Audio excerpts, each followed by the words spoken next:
Right.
Hello, hello.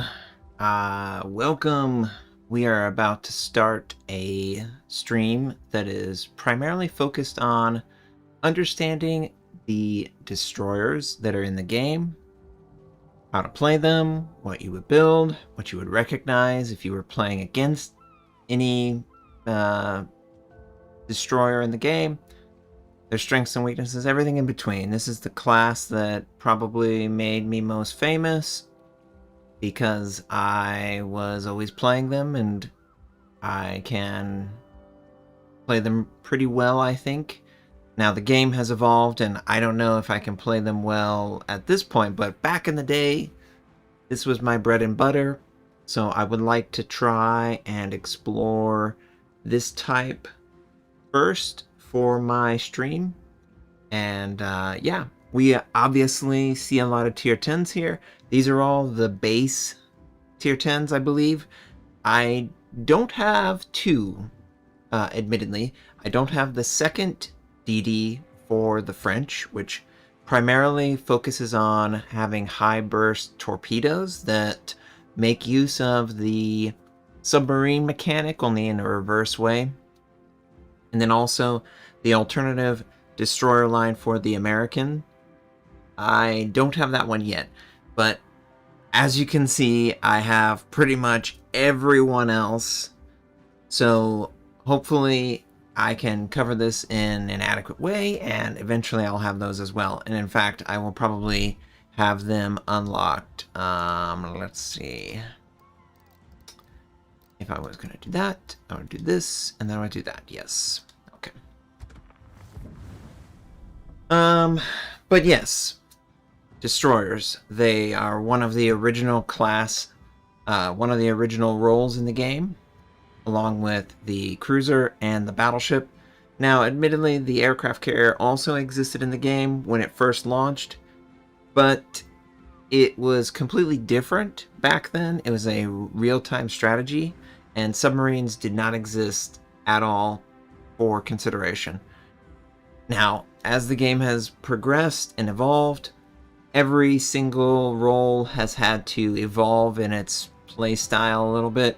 Things have become available, and things have expanded the playstyle variety, and new techniques, new traits have come online that can enable a more successful playstyle if you can take advantage of those. One of the good examples of this is that when you are firing your gun, it will bloom out to the maximum range of your guns. And if there is nothing in range to confirm spotting, you will bloom back down. Initially in the game, this did not bloom back down, and for the next 20 or 30 seconds, you would have your detection at your maximum gun range. And this is not a big deal for something like a battleship, because it wasn't really going to change. But this is a huge change for a class like destroyers, and it has evolved their playstyle to be more active, to use some picking with islands or objects to disconnect or hide your ship's location more effectively and more real time.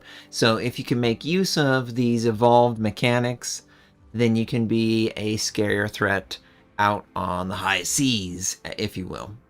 Now, I'm going to play and get my first win of the day in the two destroyer lines that I don't have maxed out.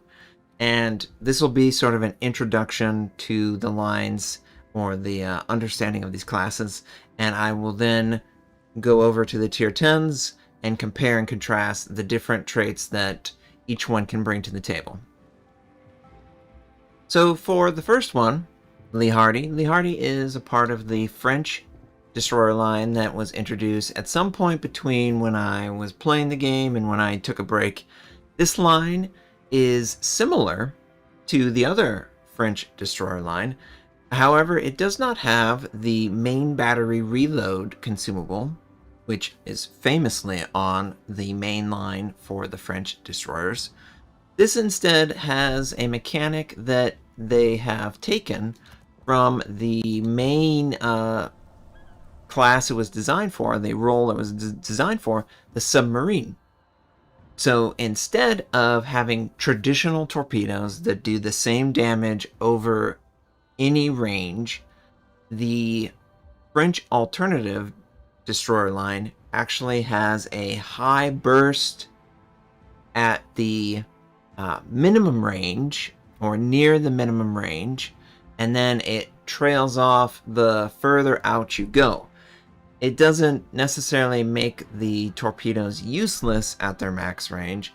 It just means that you want to try and get into a closer range with this line to get the maximum value from their torpedoes, which is the main point of the line, in my opinion. Since it doesn't have main battery reload, it's probably for the best that you focus on other things. Now, this is something that I remember being a part of the game early on. Basically destroyers that would refuse to fire their guns. They would act as if 50% of their armament didn't exist. Shimakaze, or Japanese destroyers in particular, play a lot like this. And I have to say, you're losing out on your potential damage per minute if you completely refuse to use your guns. There are times when you don't want to use your guns, of course, but you don't want to ignore armament that could be useful, especially with the speed of the game as it has evolved over time. But the torpedo system on these guys is high damage at 6-kilometer range, and then it lowers over the duration, the range of the torpedoes down to 10 kilometers, where it would do minimum damage compared to its maximum damage potential at 6 kilometers. Now, the way Wargaming displays damage in this game, they always display maximum potential damage. Same with shells, actually. You can't actually get maximum damage with most of your shells, because that would require a citadel, and destroyers don't have citadels. They made this choice long ago, before I even was aware of this game. And, you just have to assign the different traits: overpen, regular penetration, ricochet, to figure out how much damage you'll actually do per shell. And the same will have to apply to these particular torpedoes, and you'll have a further modification when you're landing torpedoes on a ship if they have a torpedo protection factor, like battleships and some cruisers, and I think some aircraft carriers have torpedo bulges that will reduce the amount of damage that the ship will take. And then on top of that, based on where the ship has received damage prior, that will also lower your damage output. So there's a lot of different modifiers that you have to consider when attacking with torpedoes and guns. So let's take this out and take advantage of all the different things that make it really its own unique beast. Let's click the battle button. I just want to make sure everything's set up and good to go. Quickly, for the equipment for the French destroyer line, they have engine boost, both the main line and the alternative line. Engine boost is the primary anti-damage skill that the French make use of. The French also have, I would describe it as a reduced damage armor scheme when compared to other destroyers. They just take less damage when shells actually land on them. So you're going to have to work harder if you're attacking one of these guys, both in catching them with your shell because they move fast, but also when your shells actually land on them, you're going to find that they won't do quite as much damage consistently as they would against other destroyers in the game. Now, I have high explosive, I have armor piercing shells, I also have ship-launched depth charges, which are useful for anti-submarine warfare. They didn't exist, obviously, when the game first came out, because submarines didn't exist in the game. But since Wargaming has added submarines, destroyers, along with pretty much every role in this game at this point, have had some type of anti-submarine added to them. It also has damage control, and again, engine boost. That is all you get on both the main line and the alternative line for the French DDs. They are especially adept at speed, and that's one of the things that makes them really fun to play. Now, when you're firing on a destroyer, you need to keep in mind they don't have a citadel. I don't think there's a single destroyer in the game that has a citadel. That could have changed since I was away for 2 years, admittedly, but I don't think it has, and because of that, you're not going to do a lot of damage to these guys. some classes work better against them than others. Secondaries, the manual secondaries on the new German cruiser line, they do a lot of damage to DDs because DDs obviously take a lot of damage from small shells, and if you're firing rapid shells at these guys, well, yeah, it's going to take a lot of damage. Big chunky shells at one point did do really good damage, but that has also been nerfed, so battleships are not an ideal target to be throwing things at. Obviously, we approach sea point and enemy is capturing. Now, as you might imagine, a lot of DDs in the game end up using smoke as a defensive skill. These guys don't have smoke, but traditionally, destroyers do have smoke. So most other opposing destroyers will have some form of smoke. And the biggest thing that you can do against smoke is, of course, sending out torpedoes to deny the area so they can't just hide in it. We also have an aircraft carrier attacking us, and we want to be suboptimal for him. So I always want to go, if it's a dive bomb, most dive bombs want to be parallel in course to land the maximum amount of bombs on your target. You want to be perpendicular to that. If it is a torpedo attack, you want to be parallel to it because a torpedo attack wants to be perpendicular to your position in order to do maximum torpedo damage. Now, the enemy destroyer in this example, he is actively capturing, and he has successfully evaded my torpedoes that I sent towards his position. I don't really care if he captures this base, and the reason I don't care is because traditionally, players will move away from locations after they have successfully accomplished their objective, and most likely this guy is going to do the exact same thing. So you can do a delayed action. I see a lot of newbies or impatient players believing that they have to win or lose the game in the first capture, as if it's the only time it'll ever be available to capture. That is absolutely not true. There is no rush to kill yourself as a destroyer. You have to be alive so that your teammates can benefit from your play. You can't just throw your life away. There is a Gneisenau, for example, who is throwing his life away right now, and we're just happily going to allow him to do that because there's no point in me worrying about it. I can't do anything to prevent him from attacking, nor would I want to. My team's doing a great job of taking him out, and indeed they have. So I'm going to send some torpedoes. These are not ideal. Again, this is a unique case where they have applied a special scenario, a special trait that is reserved primarily for submarines to this destroyer line, where my torpedoes do the most damage when it is around 6 kilometers. So ideally, I would engage at 6 kilometers with my torpedoes.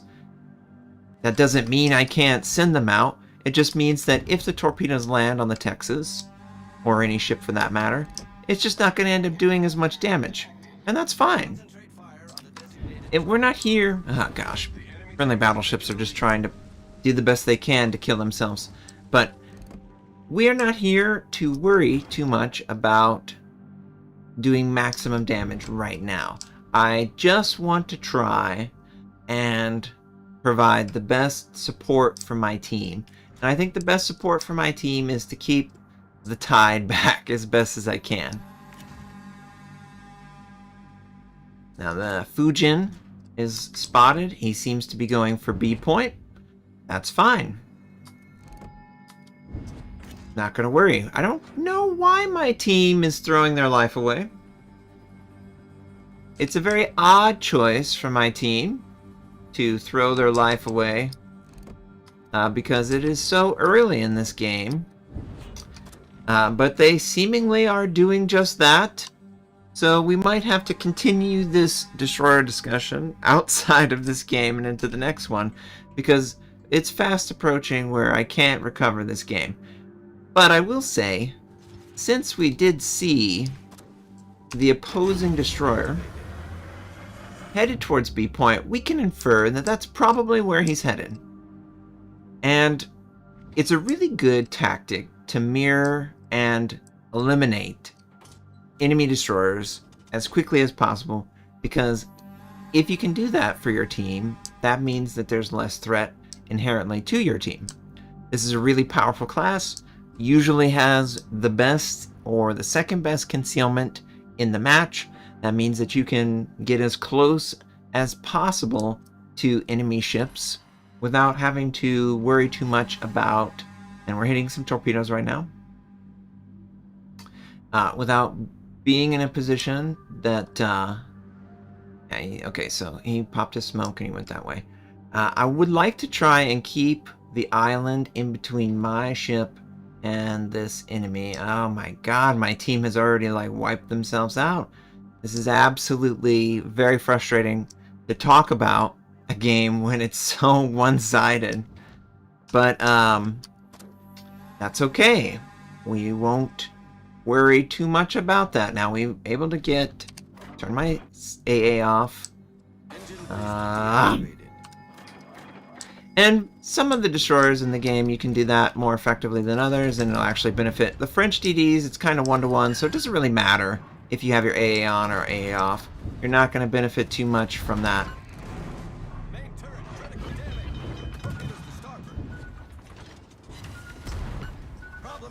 Gosh! It sucks that my team decided to kill themselves so effectively before the game even like had a chance of developing.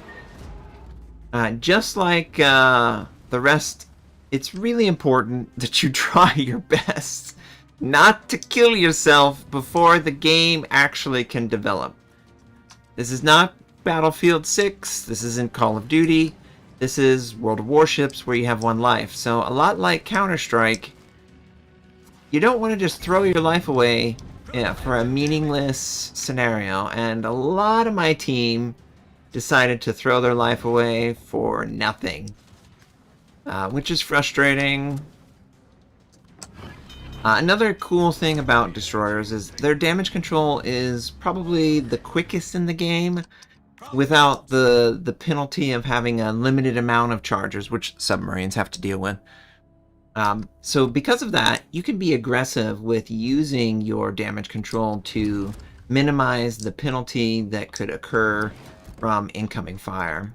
There's an enemy cruiser attempting to capture B point, and I'm attempting to deny him the chance while also trying to survive against this horrible situation. And we're able to land one torpedo. Note the damage. Not 17,000, but a decent amount. It's definitely not something you want to hold on to the perfect torpedo, because there is no perfect torpedo. The perfect torpedo is the one that lands on the target and does damage. And if you can frequently do it, you can take them out rather quickly. It looks like the Fujin is attempting to prevent his teammate from dying, which, yeah, I would love to do that too.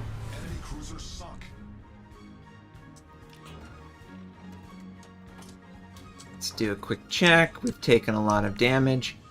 Okay, we're going to drop off detection. If we can drop off detection.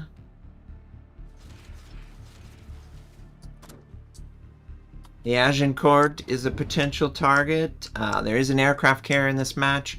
Aircraft carriers are consistent at being annoying to destroyers. They provide a lot of passive spotting. They have been nerfed. They aren't quite as powerful as they used to be in this role, but they're still really scary for a destroyer. They are very quick, so you could find yourself out of position rather quickly. Now, I would like to punish the Agincourt because he is obviously a battleship in the area, and I'm trying to get into a more optimal torpedo distance, if you will. He is trying to avoid being in the optimal torpedo distance, And we have a Fujin. Let's get some damage on the Fujin.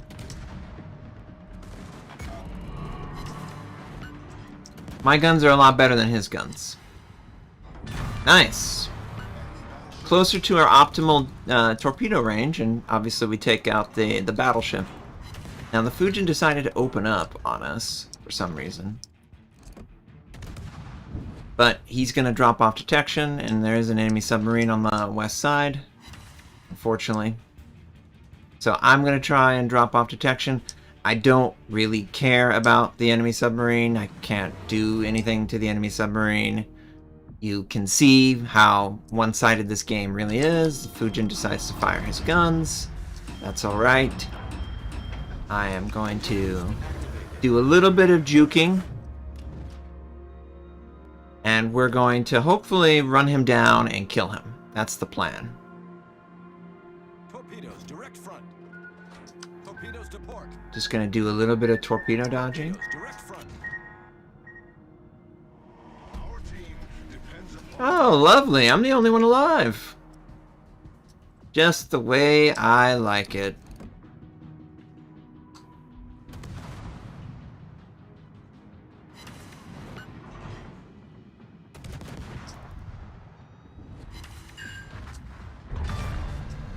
Enemy destroyer blown up.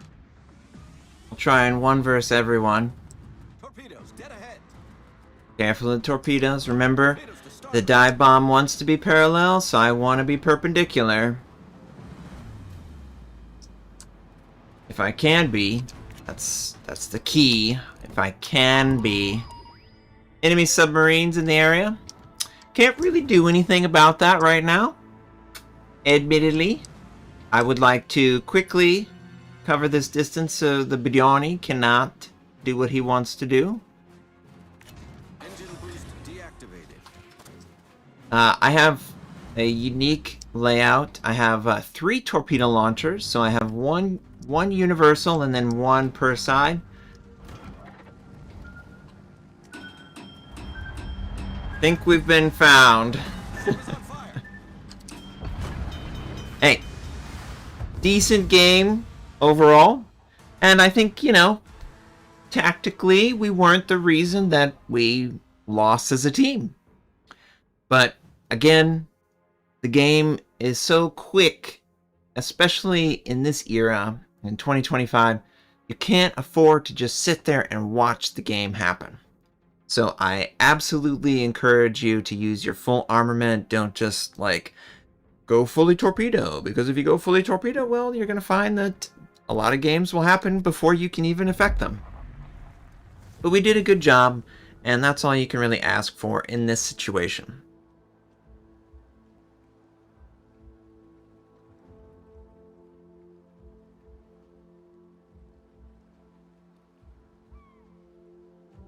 All right, let me check with chat.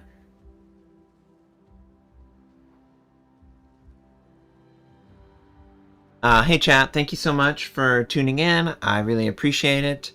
Today we are doing all things destroyers. I'm going to talk about, you know, how I play them and why I play it the way I do.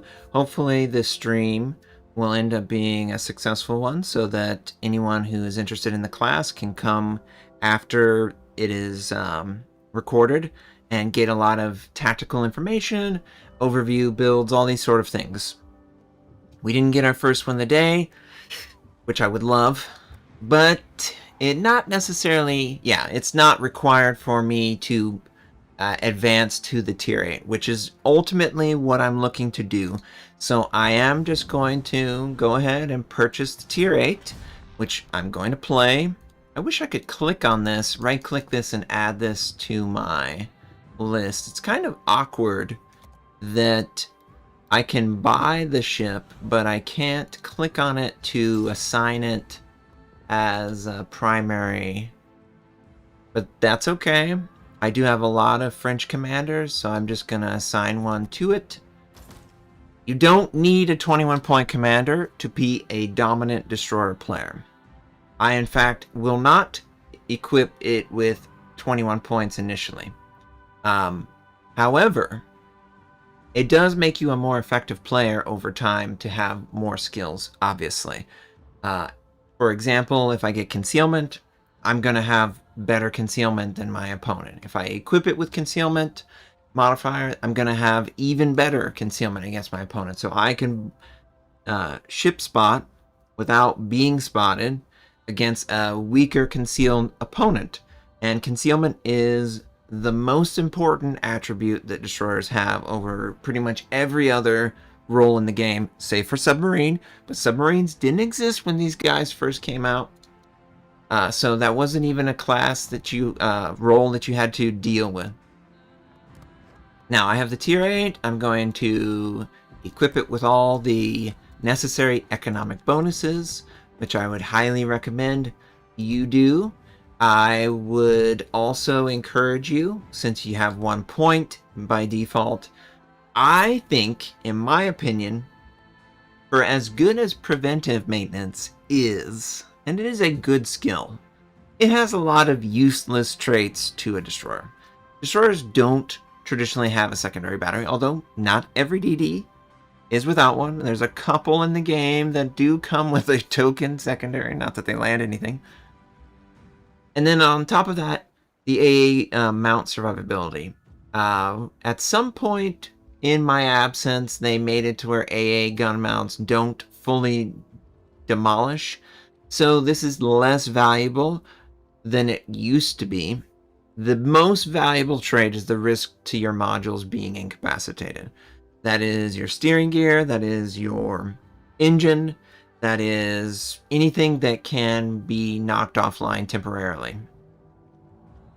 But for me, I really like incoming fire alert. It will never be recommended in any build that I've seen in the game, and it's because it's a unique ability. It's the same with radiolocation. Radiolocation, I don't believe, is recommended on any of the in-game builds. That doesn't mean that it's useless. It just means that it is a unique skill that requires consideration from the player to affect the way they play the game. And the Hughes is also... I've already maxed out the Hughes too. Man, it's kind of annoying how it works like that. Let me see. So I need to find the alternative French and alternative American. The alternative American is the Osborne. And then the alternative French is the Adventurer. I wish that the UI was a little bit friendlier for this, but that's okay. We're not going to lose every single... Please. There. I'm not going to be completely disappointed that the UI doesn't support me finding the destroyer quickly for the reasons of this. Let me take out the American this time. So the American alternative, the unique trait of this is that it has a timed smoke rather than multiple charges. So there is a strength and a weakness to that. Strength, you don't have a smoke that's going to last for 2 minutes and then be usable by your opponent if they decide to use hydroacoustic or rush you. Sometimes you can have that situation where you pop your own smoke, which is a more traditional destroyer equipment, consumable that is available to most destroyers in the game. Not all, but most. This line can kind of deny that for the opponent's use. However, because it is in a traditional consumable where it has charges, it doesn't benefit from the traditional consumable skill like Superintendent. That does not affect smoke at all. So it's not even recommended on the alternative American destroyer line. Instead, they're more gun focus. And the reason they're gun focus is because they come equipped with SAP. SAP is very strong against other destroyers. Because AP, a lot of times, will overpin. Most destroyer captains will forego even considering equipping AP. It's got weaknesses with ricochet angles, overpin, and a lot of AP shells for destroyers are low damage. and they don't cause fires and they don't cause incapacitation unless you hit directly on the module that you're trying to incapacitate. So most of the time, effectively, destroyers are throwing 90% of the time high explosive. But the alternative American line gets to try and use semi-armor piercing. Semi-armor piercing is a high burst shell, and it's ideally used against equal role destroyers, submarines, even some light cruisers where they have almost no armor on the outside. The moment that you hit anything that is greater than 38 millimeters, this shell becomes very ineffective. But against any ship that has less than 38, you can fire at the bow and the stern of an enemy battleship, for example, and most likely you'll be able to penetrate it, say for maybe German or Russian or something like that. Now the torpedoes, they're okay. They're not the best. So they're not really something you want to invest too much in. The rotation of the turrets, not the best either. So you might want to invest in faster rotating turrets. To me, because of damage control's low cooldown, I can be aggressive and I can take grease the gears instead of preventive maintenance. If you feel like you take too much module damage and they get incapacitated, you could customize your build to include this. I think incoming fire alert gives me a better opportunity to reduce the damage I take versus preventive maintenance. And I would rely more on damage control in a class like a destroyer or a role. The reason why I don't want to call these classes is because ships traditionally are called class when you're considering like Iowa class battleship or a Gearing class destroyer or a Daring. These are examples of many ships, especially for destroyers, hundreds. So role fits better overall if I can use that to describe the 5 different roles in this game. So as a American alternative destroyer, they highly recommend that you go something gun focused because the guns are really where you're doing the most damage. The torpedoes do less. Last stand is baked in a percentage of last stand, but the 2-pointer further enhances it and allows you to not have to necessarily damage control your engine or your steering like you would on a battleship, because on a battleship it's going to be fully knocked out. You will not be able to benefit from your engine if it is incapacitated for that duration. For the destroyer, it's a reduced effectiveness, but it's still effective. So I like to be a little bit more last standy. Some other destroyers might go heavy on the AP shell damage with the Germans. I don't have AP shells, so it would be really stupid of me to invest in an AP shell damage skill on the alternative Americans. Now, for the modules, the usual modules you can expect.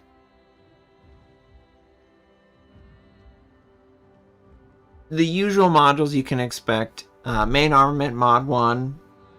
The other ones really don't have a lot of use, and in fact, extending the time the damage control is providing its protection could work against you if you're trying to get that cooldown back up quicker.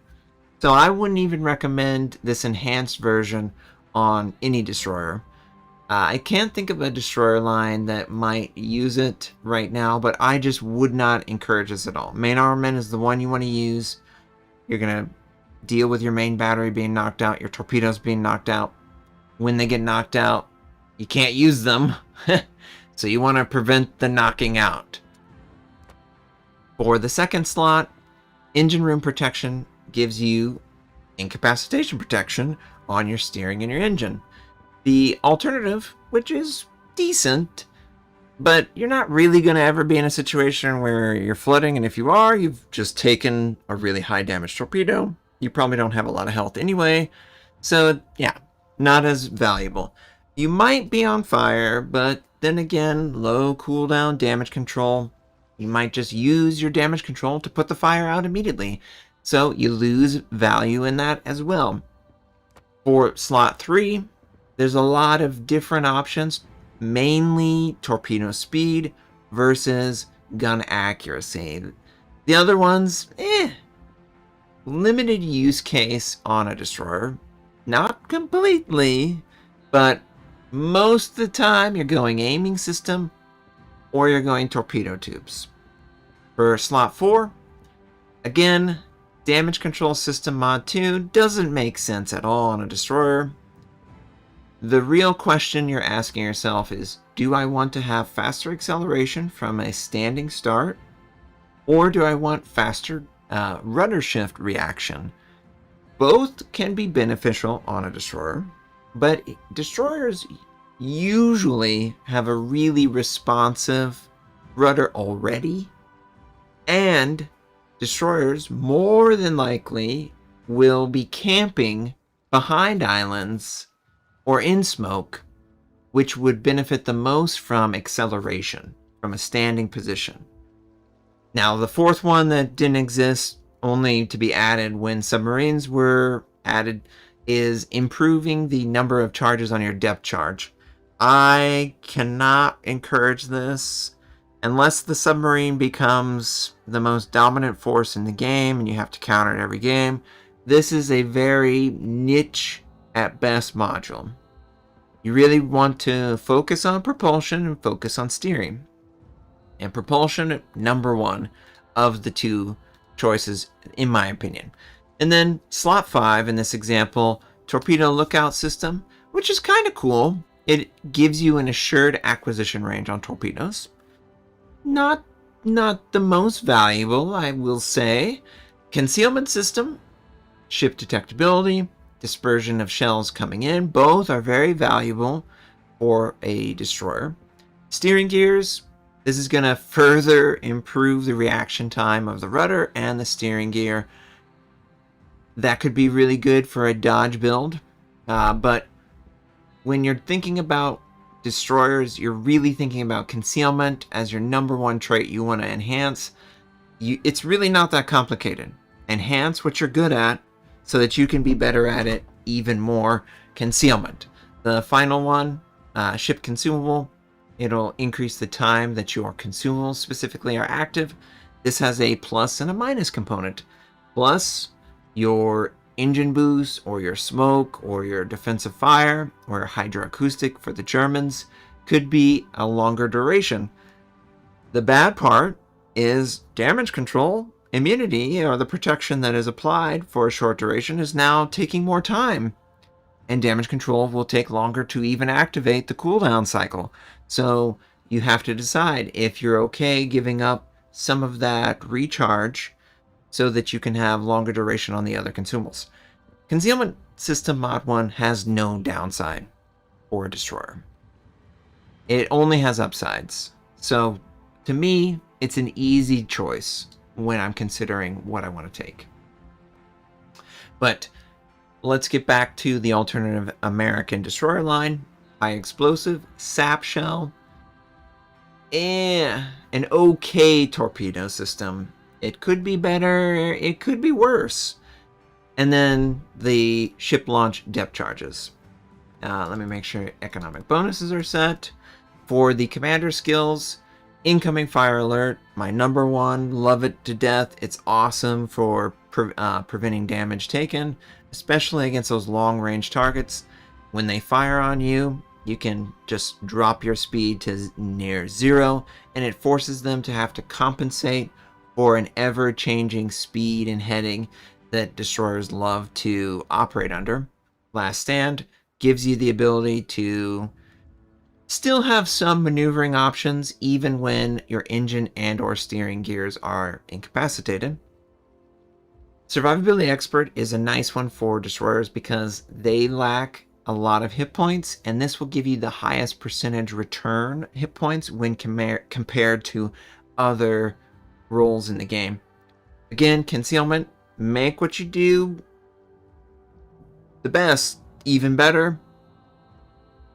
Adrenaline Rush is a cool one as well because destroyers cannot really heal, save for set lines. So any damage that they take is going to sit on them, and by it sitting there, the ship parameters, main battery, torpedo tubes, continuous AA, all can be enhanced further. And in special cases, airstrike, there's some premiums that have airstrike capabilities. Main battery extends the range of these guns. Main battery specialist improves the rate of fire. And both of these also enhance the AA ability of the ship line. And then finally, to kind of overcome the slower than average turret traverse, grease the gears will allow me to be firing more frequently in more cases. Now let me check with chat. Let's see what they're asking.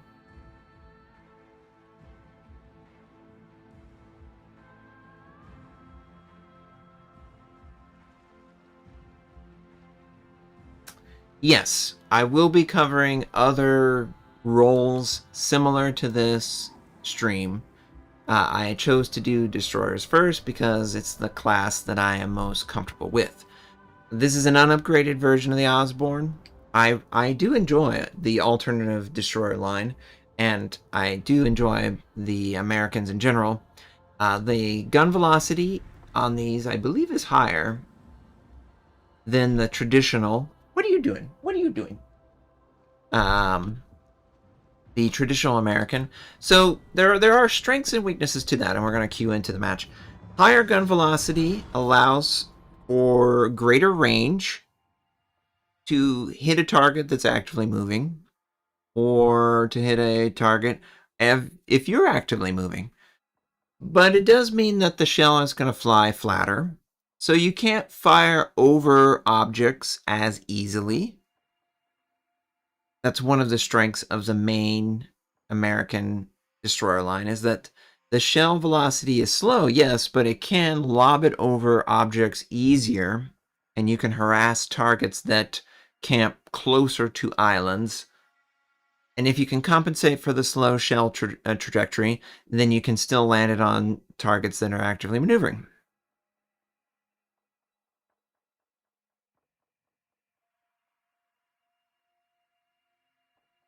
One person in chat talks about radiolocation being a strong choice for destroyers. Radiolocation is a very strong choice for destroyers. It's a great choice.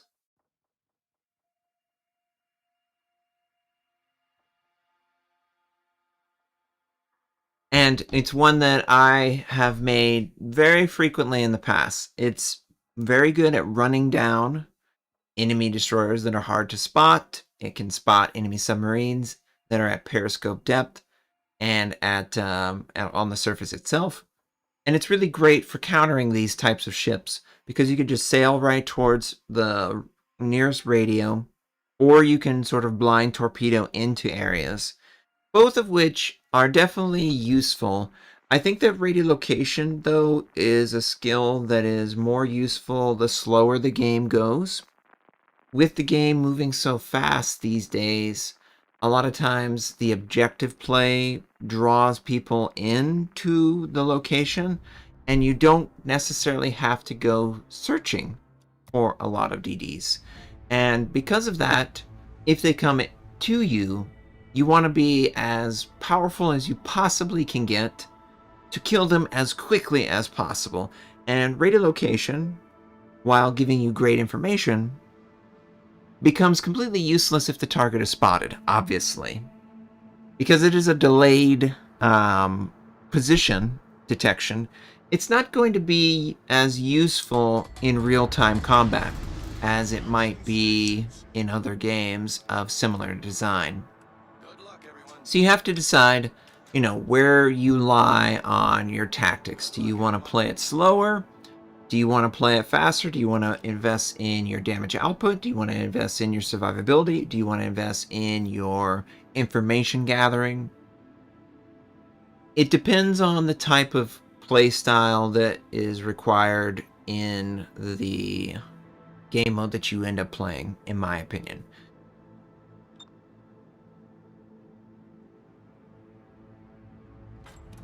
So we're headed over to Sea Point, this is a very DD heavy game. 4 per side, and then there's a sub. Subs are a completely different beast entirely. Submarines are kind of a reverse smoke class. The traditional way that DDs were played way back in the day when I started playing the game was that they had smoke, they had speed boost, they had a torpedo system, they had high explosive, and they had armor piercing, and that is it. There was nothing else to them. And over time, different DDs and different changes to the game have moved the DD play away from a very sail to Sea Point or sail to the nearest point and pop your smoke and capture the base for the full duration. And then once you've captured the base, you can then move out to the next objective, and then you wait for your smoke to come off a cooldown and you do it all over again. That has effectively died with time, but it is still a totally viable way to play the game. It's just that now there's radar, now there's longer range hydroacoustic, now there's players that sail right up to your smoke and they do tons of damage, you know. So there's a lot of different things tactically that have been introduced in the game that make that playstyle less viable. The Osborne has chosen to try and use his smoke, but sending torpedoes, sending shells, people are just better at targeting these ships and doing damage. You know, you can blind fire into people trying to fire. Enemy Osborne has to bail on this, and we are trying to counter him. Sap Shell is a really great bursty shell that is great for knocking out targets just like this. And he might basically be done already. I think he got out. Ooh! Ricochet, because... Yes! Exactly! Let's just get away. Leave me alone. That's a light cruiser. Do not play with light cruisers. They are absolutely your biggest enemy in this world. They have a lot of small shells, and they're not afraid to use them. But we just knocked out the enemy Osborne. He didn't have your traditional smoke. He had a short duration smoke that proceeded to let him down, quite honestly. It made him vulnerable, and we took advantage of that vulnerability. Players like myself, who've played this game for a really long time, will recognize, hey, smoke is a great opportunity for me to play with you and take away something that you think is valuable. I don't really know the Bridgeport, but I can see that he is trying to pick on a teammate, so I'm going to go after him. The enemy light cruiser is in the area, and he is tactically trying to engage me. I am going to try and get Bridgeport to fire on me and have my teammates assist me. I'm not going to do a lot of damage, but I'm going to do consistent damage. And that's all I'm looking for. I'm trying to get his broadside. I'm trying to hit any part of his armor that is 38 millimeters or less, because SAP does the best damage against that. I'm also trying to force him to not be optimal. He's got to land his slow American shells on my very active dodging. And by him firing at me, I'm effectively a tank. No different from a battleship, but I'm tanking in a different way. I'm tanking shell fire, and I'm actively dodging. It's a very great skill that you can develop in this game. And if you can develop it, you can provide effectively a tank role for your team when others are actively firing on the target. And this is a great way to help your team even if you don't have, you know, traditional tank traits. Now the Bridgeport, he pulled a hard Notser. He ran right into that island. And by doing that, he's just taking constant shell fire from everyone on my team. I'm trying to just land my sap shells on him, because I just want to burst him out as much as possible. I could switch to high explosive, And most DDs, that's exactly what you'd fire at him. But I'm not like other DDs. I'm a bursty DD that has sap shells, and sap shells are really nice for this role.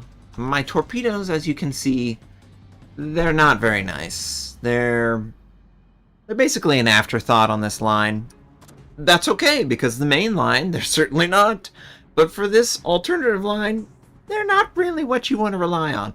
You can use them at point-blank range, or you could use them, you know, tactically to deny smoke or something, but it's not really your bread and butter. Your guns are what make you the best in the game with that. And oh, I would love to take you on, Loyang. Loyang. Don't know why he decided to open fire, but you know what? My teammates, they're gonna help me accomplish my goals. We burst him out. Someone lands the last shell. Bridgeport's gonna take more fire. Bridgeport's down too. There is someone capturing C point, most likely an enemy, the lone enemy destroyer that's left in the match. And, you know, C point is captured. But at what cost, Notser? Everything. They've thrown, what, 4 or 5 ships away over here? That's a lot. That's not... You're not going to get the value from that. And notice the nice gun velocity that we get to experience. The Shimato is a light cruiser, very lightly armored. Under 38, you might say. And under 38 means I can burst him as well as he can burst me.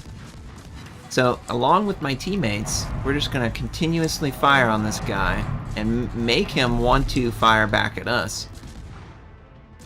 I love taking damage from enemies that overestimate their abilities, because that usually means that they're not killing my teammates who are actively killing them. And this is quickly turning into a rout due to the circumstance.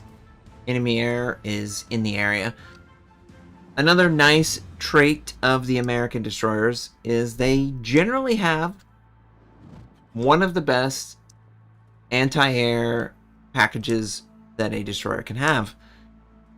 Is that, you know, what you want to always have? Well, no, but sometimes you do want to have the best AA that a destroyer can have. European destroyers are another example of that. They have basically the same gun range on their torpedoes. Okay, and the Baltimore. I would guess the Baltimore is going to do something with popping out. So I'm just going to send torpedoes. There is a carcass going down. Hopefully it'll be gone before it's something. He does have radar, so I will have to worry about radar, but I'm not that concerned. I have a lot of hit points. I want to tactically take this guy's attention. He is an American. He's got AP loaded, so AP, who cares about AP? I could just angle against that.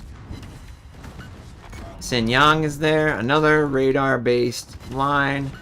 I am just going to move back. I'm going to pop smoke, because I can, and deny the Sin Yang line of sight on us. Massachusetts secondaries are coming in. Just going to fire sap shells at this guy as he's backing up. I just need one to land on him and then he's dead. Cool. Awesome. Awesome, awesome, awesome. I could continuously fire on the Massachusetts. And note the way the smoke works in this. It is a single charge that could go a full 2 minutes and 40 seconds. If I want to, though, I can turn it off by pressing the same button again, and T in this example, and I have to have the smoke billow for at least 25 seconds before doing that. So for 25 seconds I can have a little short-term smoke going off, which is really nice for a little bit of tactical disengage, but not necessary in a lot of instances. Trying to finish off the Massachusetts with sap, because sap is very bursty. And I can activate this again. The Sin Yang is at an unmanageable range. He's gonna try to engage me, but it's futile. He's got the slow American shells that he has to compensate for. Ship is on fire. Again, slow American shells. Just drop my speed. Because he fired his guns, I can pop smoke. He will have to eat this. Now, I might switch to high explosive here just to get a fire or two set on the target, but I'm not gonna stick with that because I am more about the sap life here. I can deactivate my smoke, which is a nice trait. We got enemy aircraft in the area.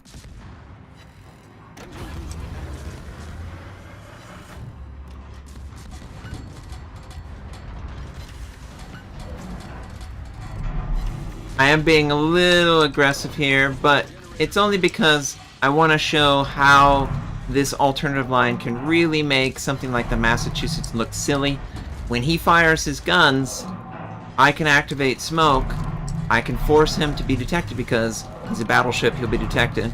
And I can then fire on him, kill him with sap shell, and then deactivate smoke. Very, very much outplayed by the traits of this line. Very strong against an enemy battleship just like that. When you're in a situation similar to that, you want to bait the enemy battleship to fire on you, because if he fires his guns, he's going to be spotted. He's going to bloom out and be spotted. And because he's a battleship, even with smoke reducing the ability for me to detect, he will still detect himself because of the bloom radius is just so extreme. So the American alternative line is just perfect for that exact tactic that you just saw. And one that is very rewarding, and highly recommend other American alternative DD players explore that exact trait right there. Now let me check with chat. Alright, they answered what the Bridgeport was. So, yeah, we got our first one of the day. Awesome. Awesome. That's all I was looking for there. Trying to get the container to load. Now, you might go, well, you know, we have already seen two destroyer lines with very distinct playstyles. How many more playstyles are there, Notser, that destroyers can have? Well, it's great that you asked that, because there's a lot. Now, I'm going to use the tier 10s as the example because the tier 10s are kind of the pinnacle of each line's identity. And we're going to start with the Japanese. Japan has two destroyer lines. The first being, in this example, Harugumo. Harugumo is a high gun amount, low gun caliber destroyer line with a high rate of fire. These guns want to be firing now and forever. It has traditional smoke, so it has charge base, camping smoke that you would normally see if you were coming into this game. It does have HE and AP. It has a Japanese torpedo, and for this game, Japanese torpedoes are kind of the highest damage torpedoes in the game that you can get. So the Shimakaze has the highest potential torpedo damage salvo in the game without considering consumables or unique situations. Every time the Shimakaze sends out its torpedoes, it can get a huge amount of damage, potentially, if it lands it. The Harugumo, just like every DD so far, has had ship-based depth charges for hunting down enemy submarines. Depth charges are completely useless against any other role in this game, so you shouldn't worry about considering whether that's something that you have to use against other roles like enemy destroyers. It's just put in the game to counter one class, counter one role. But yeah, the Harugumo, a lot of small guns that do have pretty high shell penetration. That's one of the unique traits that wargaming baked into these shells. It also has the torpedo reload booster. Traditionally, this is an either or with smoke, and you will see it on the mainline Japanese destroyer line, where that is exactly the choice that you make. Now, unlike the French engine boost, this is a very normal engine boost. 8 to 10% is what you can expect on most line, and has a high duration, but a low impact. So the Harugumo in this example really doesn't express itself in 100 different ways differently than the lines that came before it. As the game has matured, more and more and more uniqueness has been baked into this class in particular, and you're going to see through each example just how unique they can be. But a lot of shells firing a small gun caliber that has a higher than average HE penetration. That means that the AP shells could be effective against the right type of small target because of the shell size, 100 millimeters. That makes it great against other enemy destroyers and maybe even, I don't know, submarines in an ideal situation.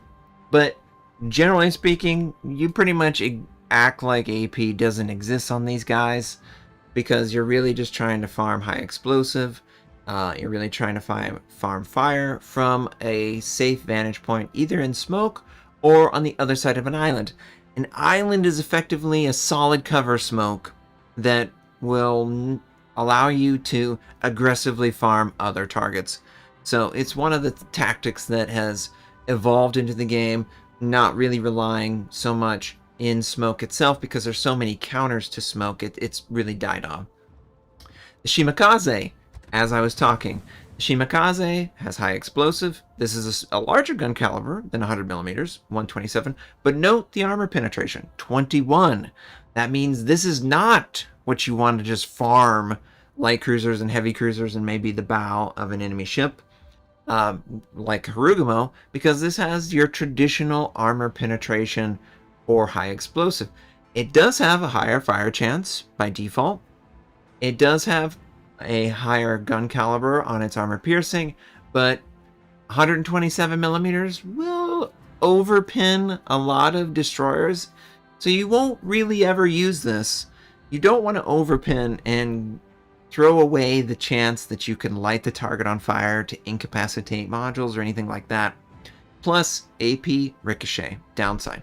But it does have those monster torpedoes that I was talking about. Really high maximum damage, and it has 3 different options. A short range, which is by default a kilometer range. I believe there is a commander skill or equipment that adjusts this, if I remember correctly. There's a 12 kilometer range, and then there's a 20 kilometer range.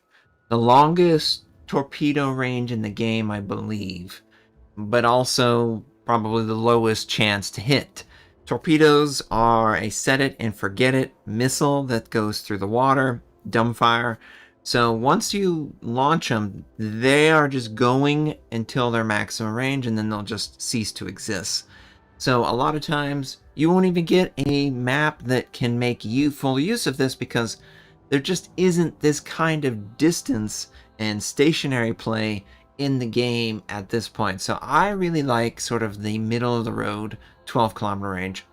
But you can play hyper aggressive and sail really close to the opponent.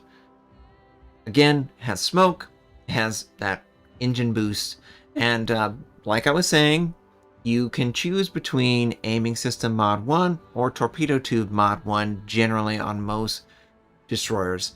Because the Shimakaze is world renowned for being a torpedo focused destroyer line, you would probably invest in the torpedo tubes, which will improve the speed, the traversal of the tubes themselves, and reduce the chance of them being incapacitated.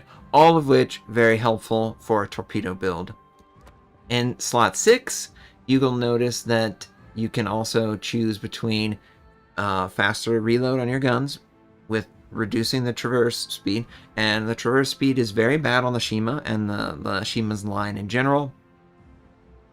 improve the torpedo reload time, which is great, but it also reduces the protection of the torpedoes from being incapacitated. So it is a risk versus reward option. Gun range, which I guess you could go, but again, whenever you fire your guns, it increases your gun bloom, aka your ship detection, out to your maximum gun range. So extending your gun range extends the number of targets that could potentially detect you, which is bad for a destroyer. You don't want to be detected. That's the last thing you want. So you're probably not even going to invest in this. And any tier other than 10, you have an option on extending your gun range by upgrading the gun system. And some lines will forego that upgrade entirely just so they have even shorter range guns. I don't prescribe to this because I would rather rely on smoke and island play and, doing things like that to reduce the chances that I'm detected. Auxiliary armament, not really that good. It does enhance your AA protection, but do you really want to be firing your AA guns that much? Not really, considering that's just giving more detection opportunity for the opponent. And then this is the first, I guess in this example, unique upgrade available. The Shimakaze can equip a torpedo quick reload system that improves the reload time even more compared to the universal torpedo tube. It goes from 15% all the way to 25%, but the traversal speed on your tubes is reduced by 70%. Yes, that's a real number, 70. So they become as slow as the main guns in targeting. Yeah, I just think the workability on this one is really frustrating. It still has the incapacitation enhanced. It doesn't protect you from incapacitation. It actually makes you worse and more susceptible to it. So it's a hard choice to me. I would just go for universal in my opinion because of the torpedo tube traversal being so bad. But yeah, Shimakaze, one of the best torpedo systems in the game. The gearing is the mainline American. It is probably the most jack of all trades, master of none of any of the destroyer lines. It has really nice torpedoes, but there could be better ones out there, of course. It has really nice guns, but there could be better out there, of course. It has the ability to equip not only engine boost, but also defensive AA, which is good anti-air, but it's not the best anti-air because there are some destroyer lines that get both defensive AA and a heal or engine boost and defensive AA, so you're one or the other with the gearing in this example. But this is the most jack of all trades. It will, whatever you feel like doing, if you want to go all guns, you can go all guns. If you want to go all torpedoes, you can go all torpedoes. If you want to go a hybrid, you can go hybrid. It's a very make your own way line. The Americans, especially the mainline American destroyer line, it feels the most like, either system could be the right choice because they're not really a number one. They're more like a number two. You got two number twos, right? But if you use both number twos, and this is where I really preach about using your main armament, your full main armament, not just torpedoes or not just guns. If you make use of both of them, you can do really good damage, and you can be really effective. And that's the lesson you need to learn from the mainline Americans. The Russians get two destroyer lines. One predominantly gun focus with high gun velocity and high gun range, but they sacrifice the ability to upgrade the gun range with modules. It's kind of baked into this line, so you can't push it further than the absolute extreme that it already seemingly is.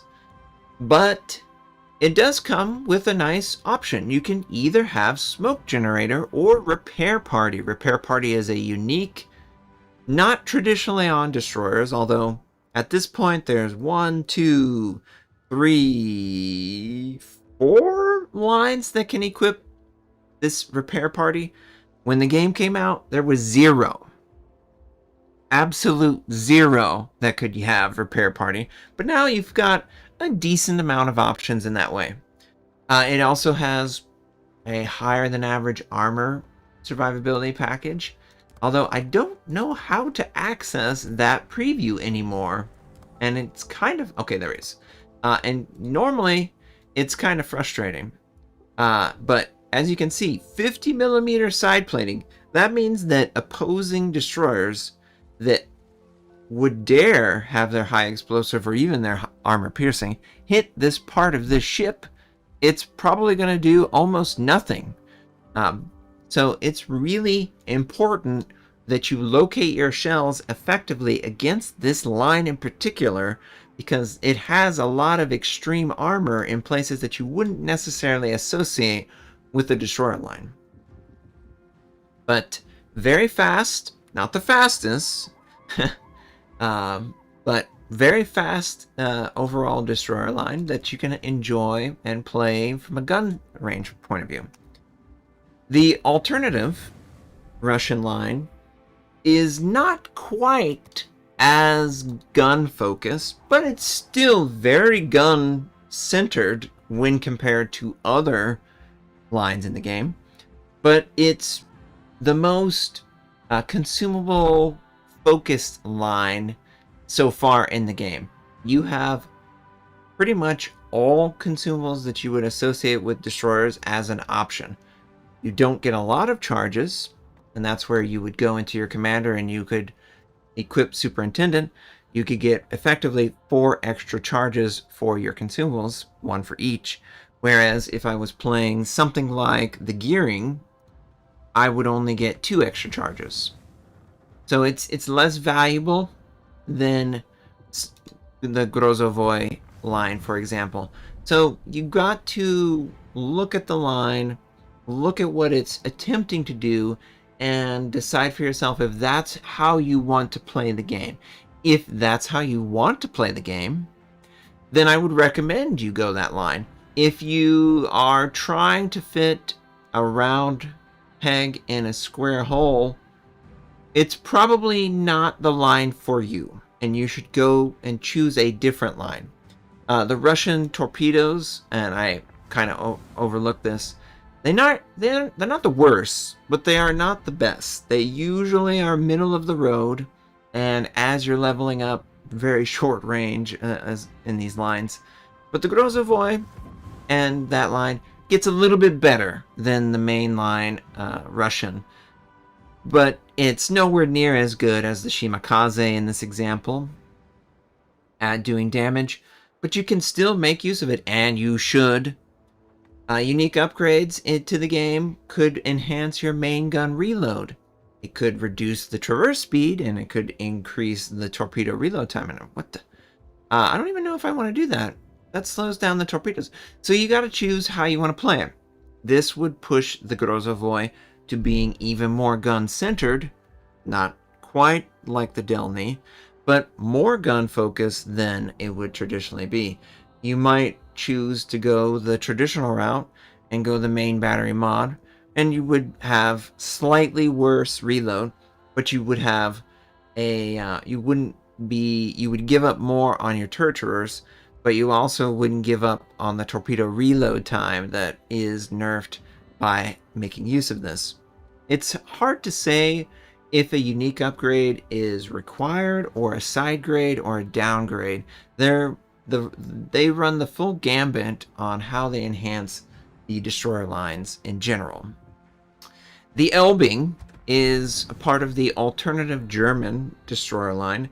This is probably the first AP-focused line in the game. The Germans, more than any other line in the game, have AP that does the highest maximum damage. The Russians are usually right behind them. Not quite as much AP damage, but pretty high.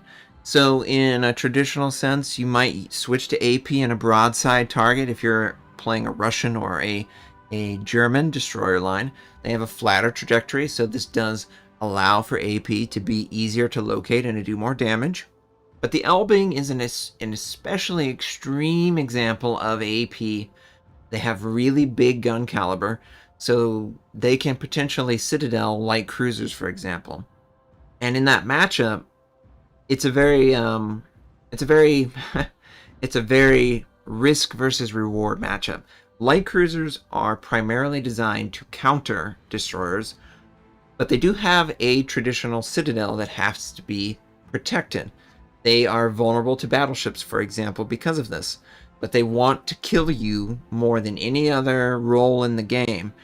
But the Elbing excels at killing light cruisers because it doesn't have a citadel, so it can do all of the things that a light cruiser does without that vulnerability to cover up. So battleships are not going to fire on the Elbing like they would fire on a traditional light cruiser. Now the Elbing has decent torpedoes, but they're slow. They're the closest to mines in the game, I would say, other than some premiums that are even slower. This is really for area denial more than anything else. Area denial is just as valid as any other torpedo, but you're not going to go hunting with these torpedoes. You're going to be sitting back with your guns and sending torpedoes down high traffic lanes or smoke camping destroyers or light cruisers. It also has depth charges, as the others have had. It also has AP and HE. The Germans have 38 millimeters of HE penetration, which is nice, but they also have the lowest maximum damage on their high explosive. So you will most likely fire AP more often than not on these guys to maximize your damage output. It has great gunfire range. In fact, you could enhance it even more if you want to be some crazy 18, 19 kilometer gunfire range.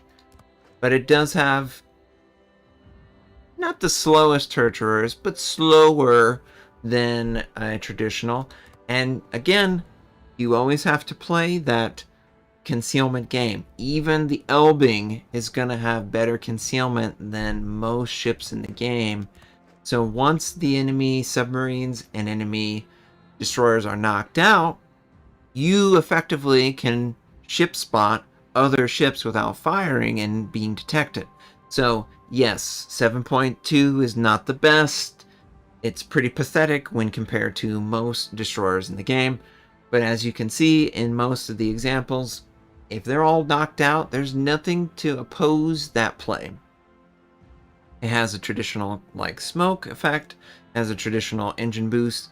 It also comes equipped with defensive AA, and this is an example like when I was talking about the gearing, where the gearing has to decide between defensive AA or engine boost, whereas the Elbing can have both. So it's nice in that way. The mainline German is even cooler in my opinion. I'm biased. Because it comes with a very unique consumable that not many destroyers get the chance to equip. I get hydroacoustic search. Hydroacoustic search is really strong on a destroyer. It's so strong that it's basically only other competition in this way is the mainline British, the Daring. And even them, it's not really for anti-destroyer work. It's more for like protecting yourself from incoming torpedoes and maybe going up to an opposing destroyer smoke and spotting them with your hydroacoustic. But the German mainline excels at hunting with hydroacoustic search. And hydroacoustic search is how the game kind of evolved away from smoke camping. Because first you had the Shima, then Shima and the gearing. They had traditional smoke. There was nothing in the game, literally nothing that could see into the smoke. So of course the play was smoke fire, smoke fire, smoke fire, smoke fire. But as the game has evolved, they've added ship lines like the Z52 or Z52 that has hydroacoustic. So if you sail just a little bit towards smoke, you can detect them for your team. And unlike radar, This is a really long time that you're going to be detecting the target. So it makes the smoke camping meta absolutely irrelevant. If you find yourself in a game against this if you find yourself in a game against an opponent like this, you have to consider it. It will be used against you, and it will be legal in a court of law that you will be punished in your smoke, so you better be careful. This killed the smoke meta faster than anything else in the game, I believe. Now, like I said, the German AP, highest maximum damage for the shell caliber. It does give up HE shell damage, but it does have higher than average HE shell penetration. 32 millimeters. I can penetrate most battleship bows and stern at full damage.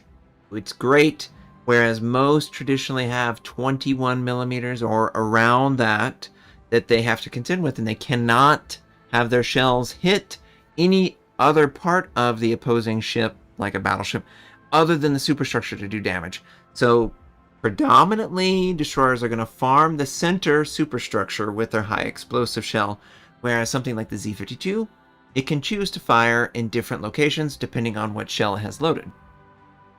The torpedoes have a really good rate of fire, and they also have a decent speed, but the damage per torpedo isn't that high when compared to the other options.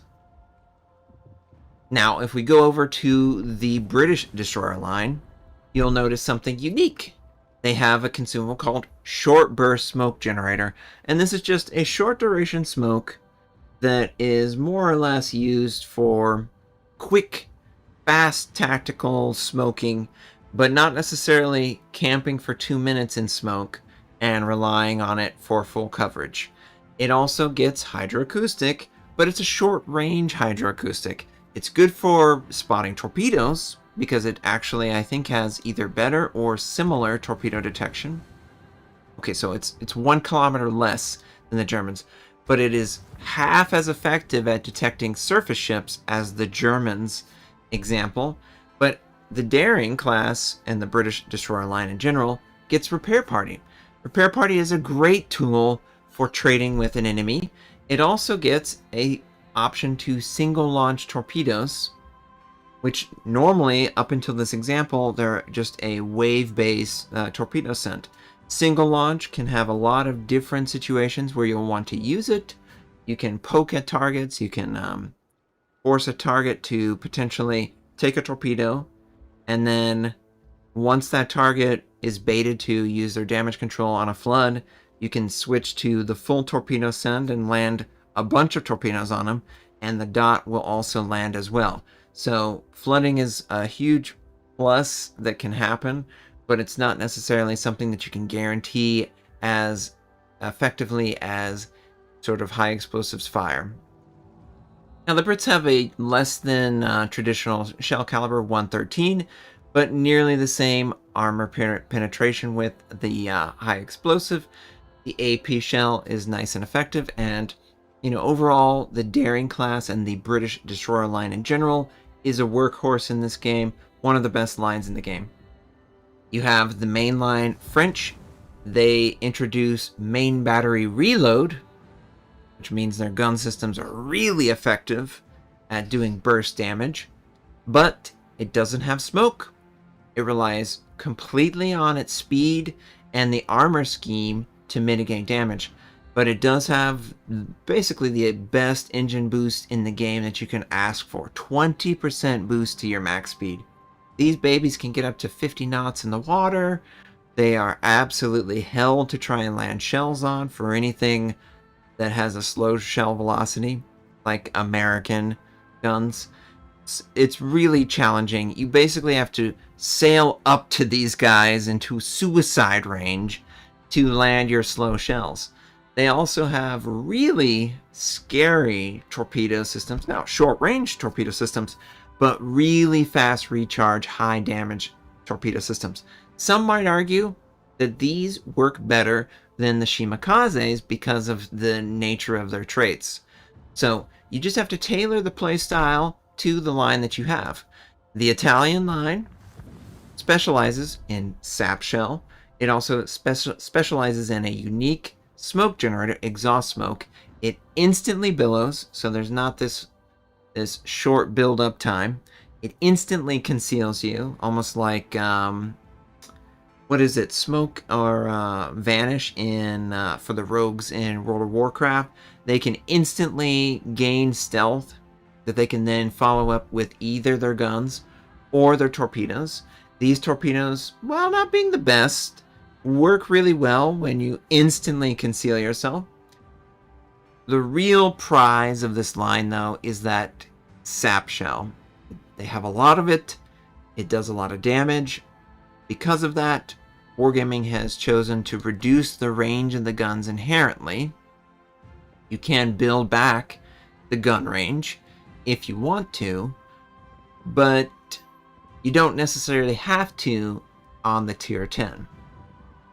For the Pan-Asian line, they have the ability to equip surveillance radar, which is a first.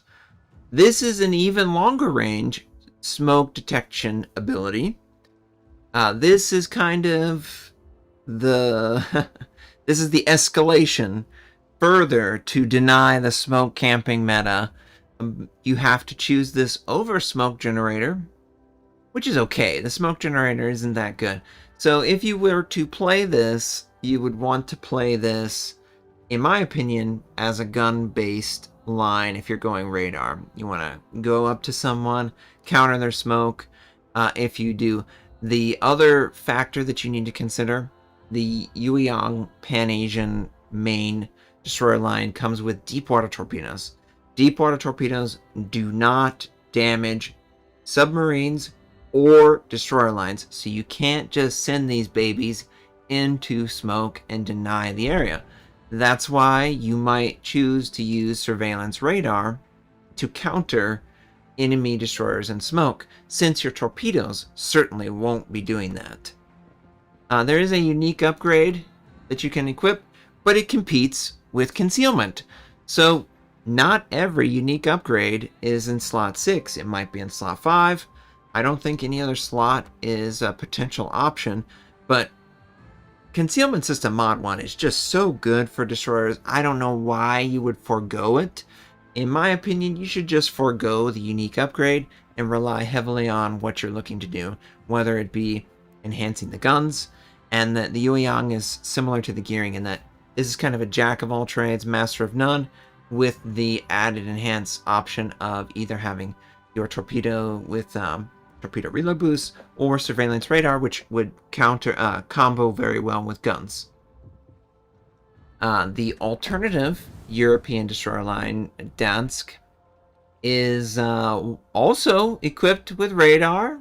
Admittedly, a much shorter duration radar, but it's still equipped with radar, and it's actually a 9-kilometer range radar. So this is a longer range radar than even the Yueyang, but it does give up ship concealment to do that. It doesn't have AP shell, not that that's a big deal, because most destroyers will never even fire their AP shell. They might even act like it doesn't even exist sometimes. It does have torpedo systems, but not the most impressive. It does have engine boost, but not the most impressive either. So you've got to look at what the big ticket item is. Is that the ticket that you want? Radar countering enemies who are camping in smoke. Most players these days recognize which ship line and what trait it brings to the table, and they will not fall for this tactic. So you can't just rely on always being able to counter and destroy an enemy destroyer. You need to try and wipe them out effectively and quickly without them recognizing what you're good at or when you're good at it, and rely on that to win the day. It's not as straightforward as it once was. It used to be you just activate the win button that your class, your role, or the unique destroyer that you bring, and be done with it. Now it's more about how fast can you overwhelm your opponent before they can recognize the danger that they're in. The final destroyer line example is the mainline European, the Holland. This one is probably the scariest AA platform in the game. It comes equipped with engine boost, and note, it does not have smoke. It comes equipped with repair party, which is really nice, of course, and defensive AA. The continuous portion of defensive AA is not as high damage as the gearing, which is nice, but the AA on this line is so dominant, it's not a big deal that its continuous AA is not as good. It also has really fast torpedoes, but it doesn't have a high damage torpedo. Because of the speed, it's easier to land these on a target that is actively maneuvering because it will get to the target quicker before they even react. So there's a lot of different subtle traits that each line for the destroyers bring to the game, and based on which destroyer line you play or which destroyer you're playing from that destroyer line, that should inform your number one play style and then the way that you should spec that ship will, alternate or change based on the tactics that the line demands. Now, obviously we covered the traditional line. There are premiums in the game. There's a destroyer, a Dutch destroyer that has airstrike capabilities. There are other premiums that come with different traits that will enhance and change the way they play. So all of that will be something that must be considered. But in general, you've seen an example of each type of playstyle that could be brought to the game. I'm going to start taking out some of these just to show off. I really like the Z52. Obviously, as you can see just how much I've played it and all of the different ship-based XP. I personally like enhancing my hydroacoustic search because it's one of the best traits of this line. You could go torpedoes or you could go guns. I go guns. Guns combo better with hydroacoustic than torpedoes. Torpedoes don't really need hydroacoustic. You don't need to see that the opponent is there to land torpedoes. You just need to send them at their last known position, and if they're camping, well, it'll solve itself momentarily. For the commander, you can choose to go radiolocation, which will point you towards the target. Radiolocation combos very well with radar or hydroacoustic in this example. It allows you to sail up to an enemy and counter them directly. It's not necessary to do that, and it honestly might not be what you would want to do in most instances. And in this example, I like to talk about how incoming fire alert definitely allows for more detected play than the others. Because hydroacoustic is a core part of this line, I definitely want Superintendent to enhance it further. I do like enhancing the gun reload because the guns are honestly going to do a lot of work for you. Now, the guns don't have good high explosive fire chance. Well, they don't have good damage per minute inherently, but fire is a dot and it doesn't really care, so the game will recommend Demolition Expert. I don't know necessarily if these two are better than radiolocation. Traditionally, I would say no. However, the faster paced the game becomes, the least valuable radiolocation inherently is. So I think that the game's current play speed probably would discourage you from taking radiolocation. It doesn't mean that you never take it, but it's probably something you won't take most of the time, I think. Now, I could choose to not go Demolition Expert, and I could go even higher AP shell damage. But AP shell damage pushes you further towards one type of play style Whereas Demolition Expert is going to enhance your high explosive dots. And if you can get the dot on the target, you don't really need the shell damage necessarily, because it's going to be added in with the dot damage. So I'm actually going to just go basically the build that they recommend and play this out for the Z52. It's not because I think that, relocation isn't good. I just think that right now the game happens so quickly. It's really hard to argue with the fact that the game is just over before anything good can happen with regard to lining up and chasing down. There's just too many DDs that will just sail forward and kill themselves. And once the DDs are dead, or once the submarines are dead, guess what? Radiolocation isn't valuable anymore, because everything else can be seen, unless there's only one ship left. So I really like maximizing my potential damage output, because it means I can kill the target the quickest possible. It leaves the least amount of room for them to react. And I like that. I think that's a really powerful, and the small end is a premium that I have to contend with. It's a really powerful thing to... Armament. What a unique armament there. I'm not familiar with this ship, but wiping out a target before they can react has always been valuable, and it seems to be the most valuable right now. So I'm trying to play to the strengths of the game itself. Hey, PK. How you doing, baby? Hello, baby. Yeah, love you. So we spawned in. In this example, there's an aircraft carrier, there's 4 battleships, 2 cruisers, 4 destroyers, and 1 submarine.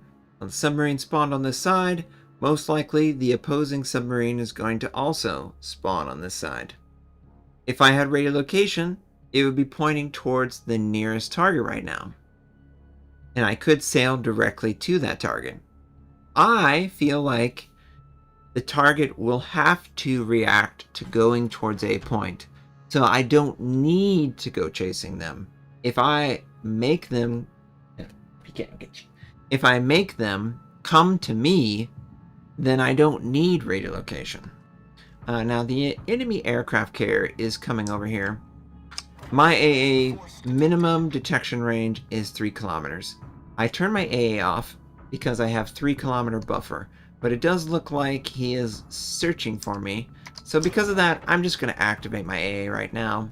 I don't want to waste the opportunity to damage him, and it looks like he's going to go somewhere else, and he will probably, and keyword, probably look to come back around and punish us. I don't feel threatened by it.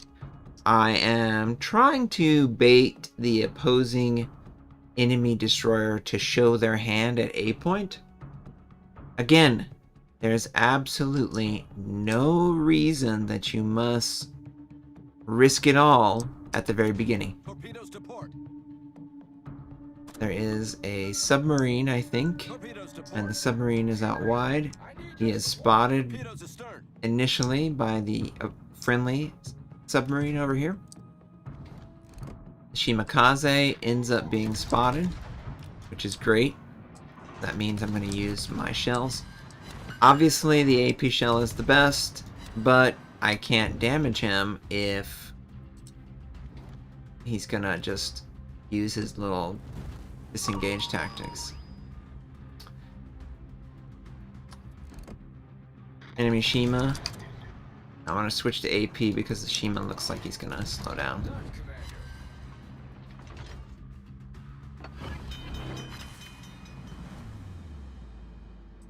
I'm going to try and counter with hydroacoustic. There will be torpedoes incoming, of course, and you do want to use torpedoes. So unlike using torpedoes to send into smoke, I'm just going to sail safely up to this guy, and I'm going to attempt to AP him out quickly. He's gonna probably send his... Oh. Critical engine damage. Torpedoes to port. Torpedoes astern. Off to a great start. We've sunk an enemy destroyer. Torpedoes astern. Engine boost activated. Problem solved, sir. Torpedoes. We're gonna switch to high explosive because he's on the surface. I'm going to attempt to catch up to him and detect him with Hydro. Hydro has like a force detection range. And I'm gonna send some torpedoes to deny territory.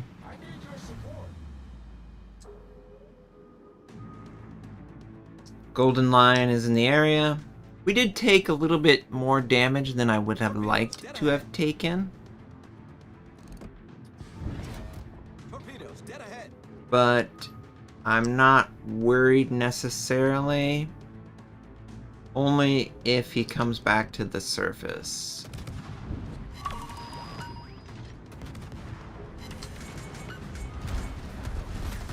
Okay, well we just...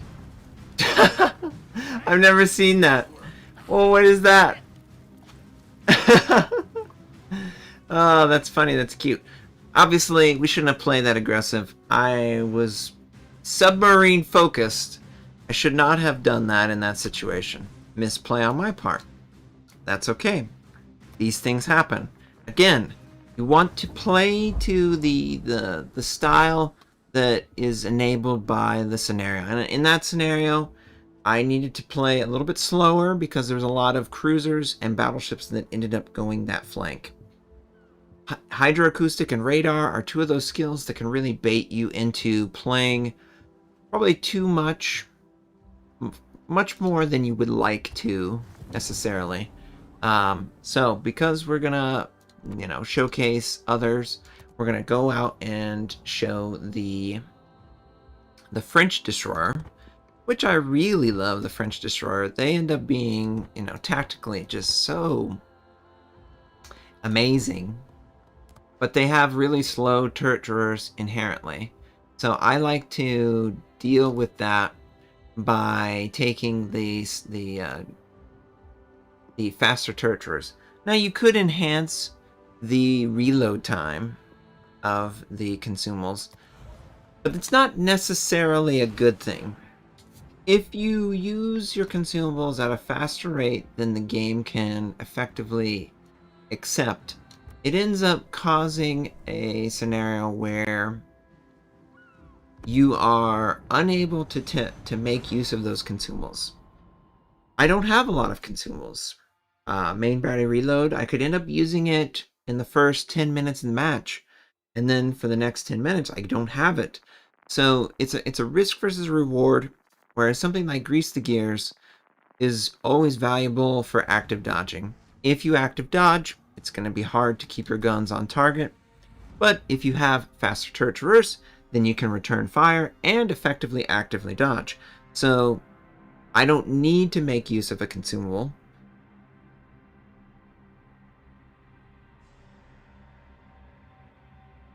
I don't need to make use of a consumable to compensate for the inherent tankiness.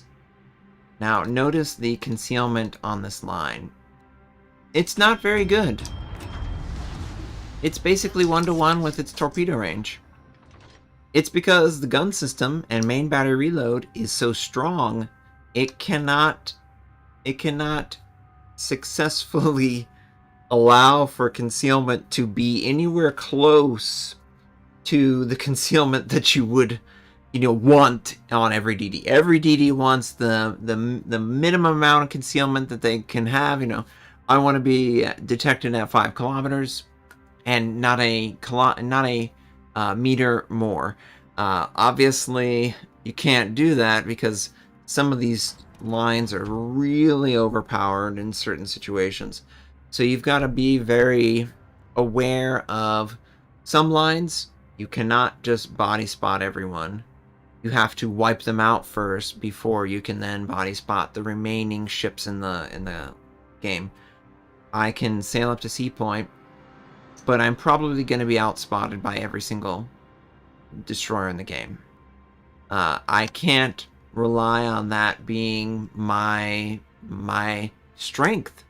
My strength is killing enemy ships very, very quickly, or denying enemy ships the ability to do anything other than retreat. My torpedo systems are short range, but they can still be valuable against the right type of opponent. And you just have to try and create the scenario where you can take advantage of the right type of opponent with the right type of equipment. It doesn't look like the enemy destroyer decided to go C point, or if they did, they're going to do a delayed action. I'm just going to take advantage of it, and I'm going to push this and force them to have to come in and detect me if they want to. Most likely they will try to do that, and I expect fully that I will have to deal with it, but seemingly they don't have an interest in doing that right now. So I'm cool with that. Totally cool with that. I'm just gonna cap this, I'm gonna get even more fire. That is a unique trait based on my unique commander. That means that fire will be more valuable for me than it would inherently be. I would love to land fires on him. Looks like an enemy over here is sending out torpedoes. Doesn't look like those torpedoes are very effective, although it does force me to have to avoid. The enemy battleship is sailing slowly up to this area, and that's okay because I can just hit him from this distance because I have ridiculously long-range guns. They don't have the highest gun velocity, but it's one of the highest. Now, he's activated his unique trait, so he actually has range of his secondaries. This is one of the few battleships in the game where their secondaries can hit me from this range. But you know what I can do to that? I can just get out of range. I can just sail over here and fire on him from behind island. Because of the situation, he's going to use damage control because of the double fire. And he's going to eventually have to leave the safety of the smoke island. I have this island blocking line of sight on San Diego, which is a light cruiser. The Yugamo unfortunately takes out the friendly battleship that was on this flank. I really don't want to use my main battery reload until I have a guaranteed kill on a vulnerable target. The Moskva uses radar on the Yugamo. He's probably going to kill the Yugamo. Because the enemy Moskva used that, I am going to fire on the battleship. I feel like I can kill this guy, so I'm tactically going to fire on him.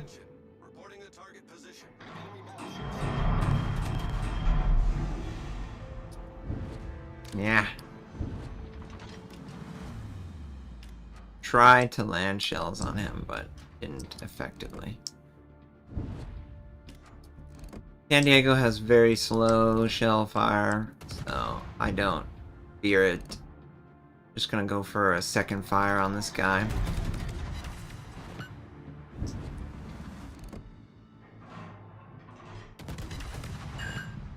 Trying to land on the Yugamo.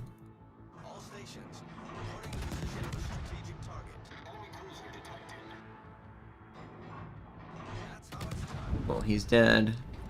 Enemy battleships in the area.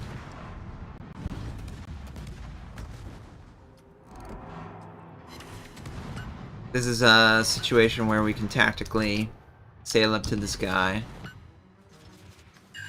And he's gonna die really fast. I really want to be greedy with my main battery reload, and I don't want to use it until I absolutely have to. Got a Musashi. Kinda want to use main battery reload against the Musashi because he's vulnerable. Obviously, I want to hit his broadside with my AP shells. He's gonna try and tactically dodge out of the way. I'm fine if he fires on me. His shells are not very fast, which is fine. But we're trying to kill this guy quickly. Broadside AP against battleships is totally fine. You just have to land anywhere but the lower portion where the torpedo bulge is and all that stuff.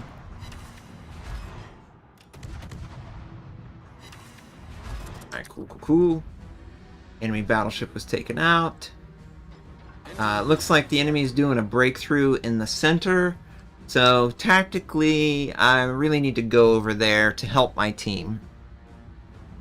And this is one of the things that the French do better than any other destroyer line in the game. They can disengage and find themselves on another side of the map very quickly. Which I love. I love that they can do just that. I'm actually going to go around this island to help out the North Carolina as he's fighting the Napoli. The Napoli is a scary cruiser with sap shells. Sap shells against me do a lot of damage, but it's also dangerous for him because I've got really powerful torpedoes, and if he wants to sail towards me, it will be my guess.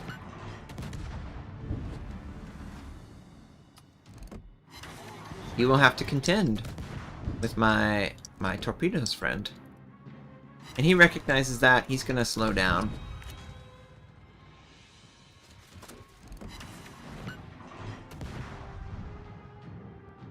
I want to save my main battery reload. I want to so bad. He's so good if I hit a torpedo on him, but I'm not going to.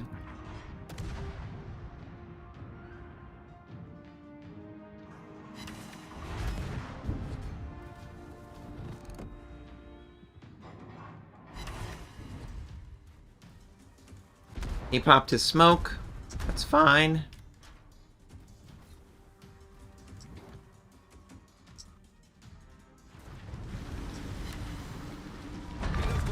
They're able to kill his self. Enemy Massachusetts over there. The enemy Smallland's also over here.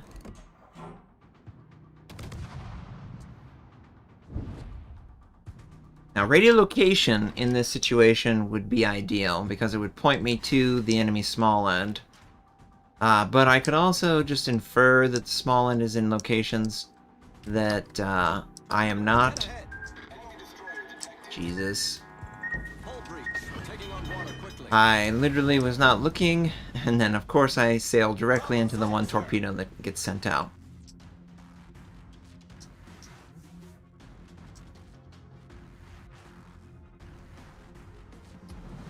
He's gonna die to radar, unfortunately.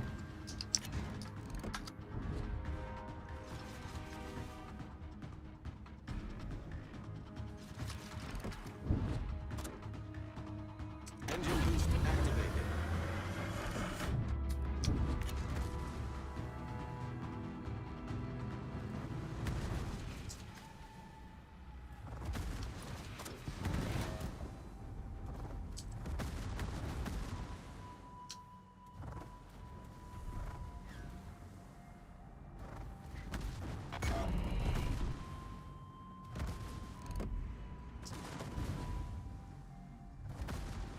Ship is on fire. Problem solved, sir.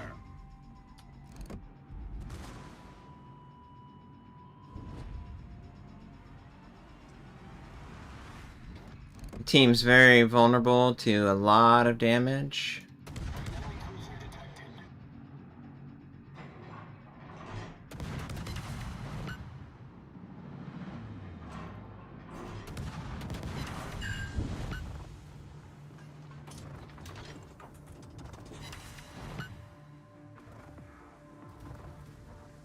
It's very hard for the Americans to hit with their shells.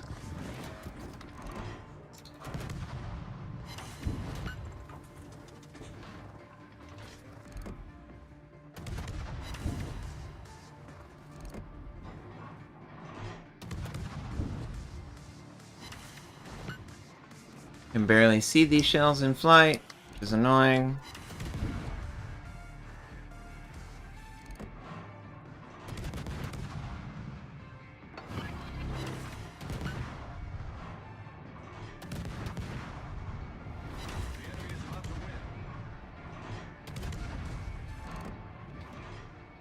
Our team depends upon you.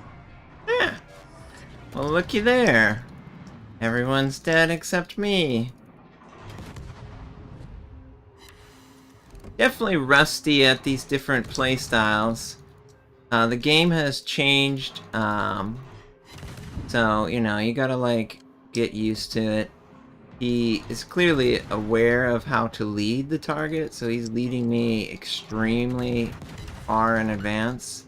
So I need to just change my position more rapidly, I think.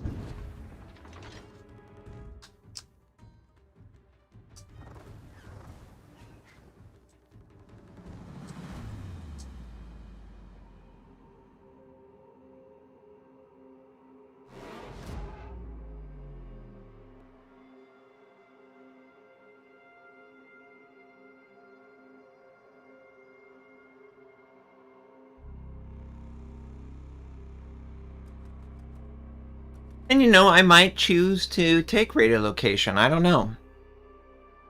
This is a more traditional game where the game is slower in general.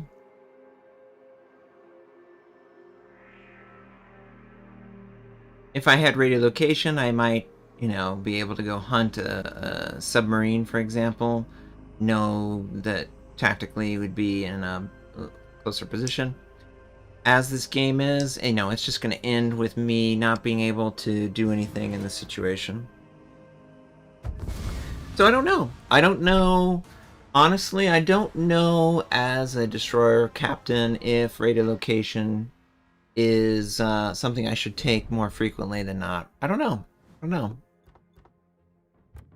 It definitely allows me to hunt down targets that are more valuable.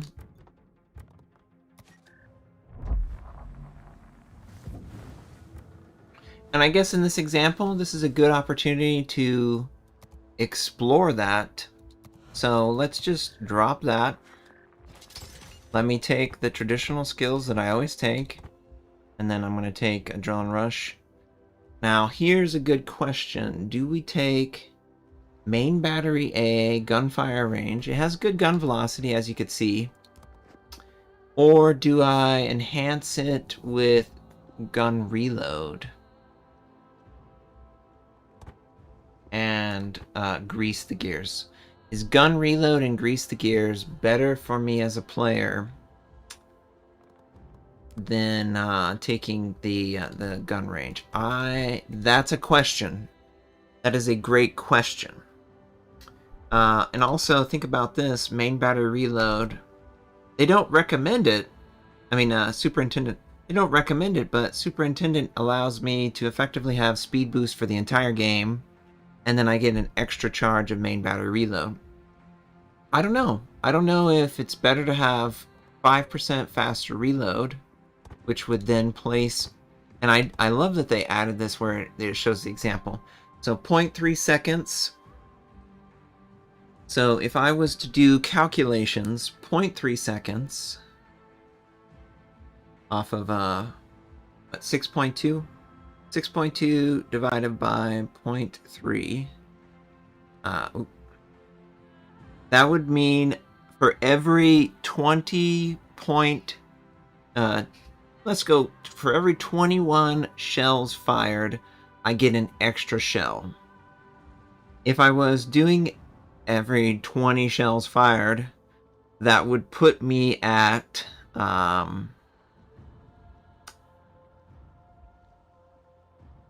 would take about, it looks like 128 seconds of continuous fire to see a benefit. So that's right at 2 minutes. I mean, yeah, 2 minutes.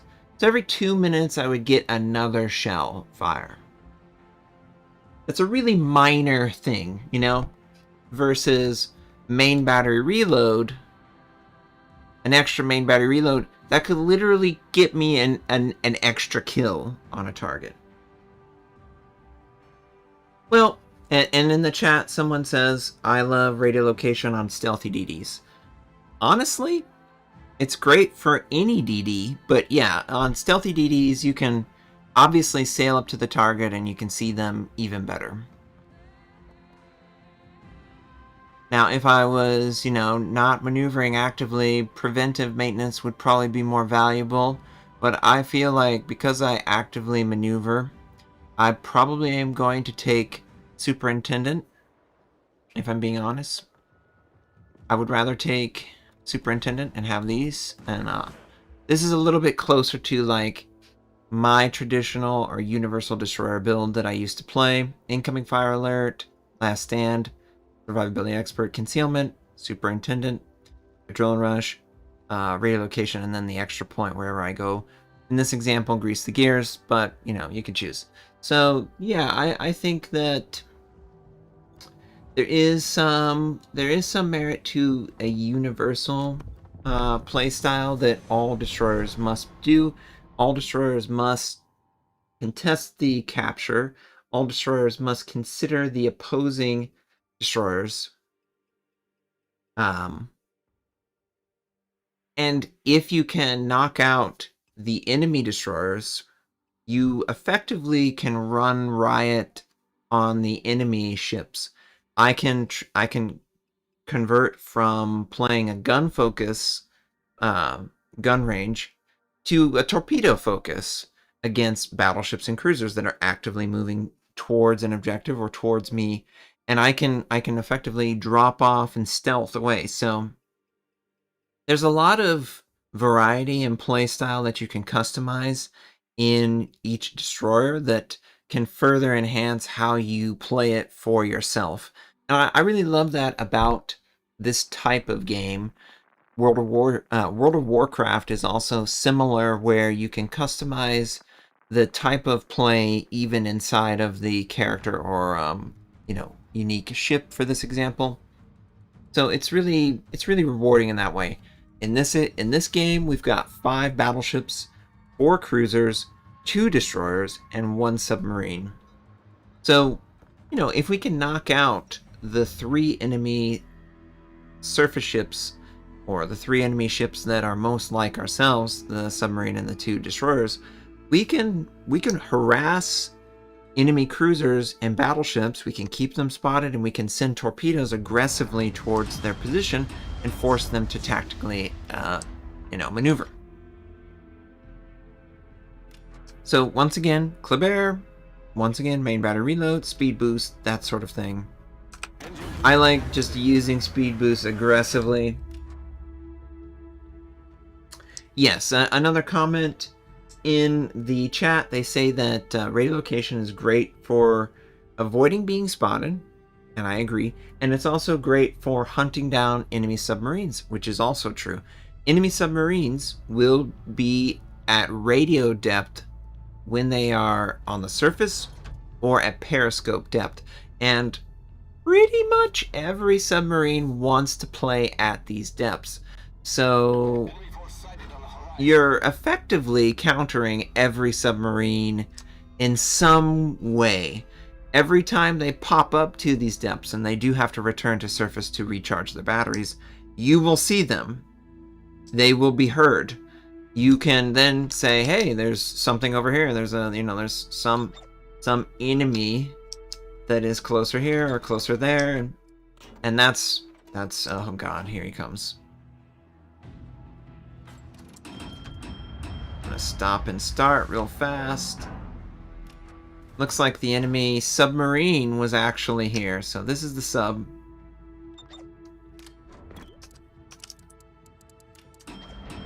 Yep.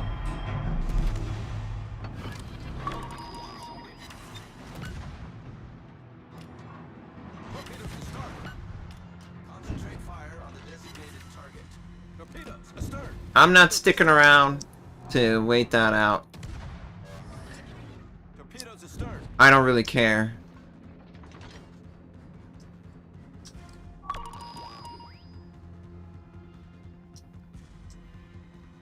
I don't really care. Whatever. I've never actually played against this enemy submarine. What's the name of it? It's the Archerfish. The Archerfish seems to have a really, really short duration homing. So, I don't know how effective that's going to be against me because, yeah, maybe his torpedoes have a really quick turn or something. But he's clearly on the surface because he wants to. So I think what I'm going to do is I'm going to go back into this location. Torpedoes to starboard. And I'm going to capture the base. Torpedoes to If starboard. the enemy submarine comes out, I will then attack him. And I will do this over and over and over until he's dead.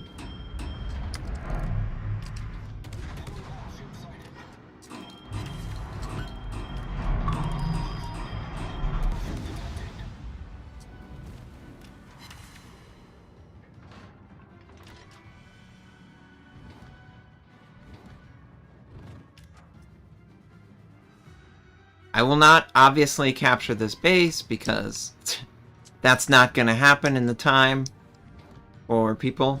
But, you know, each time that the submarine comes on the surface, I can see him. I know he's there. Radiolocation is telling me he is at periscope depth or he's on the surface. Now he has just detected my friendly, which is getting absolutely obliterated by enemy ships that are in the area, and I don't see how he's not going to die, and of course he dies.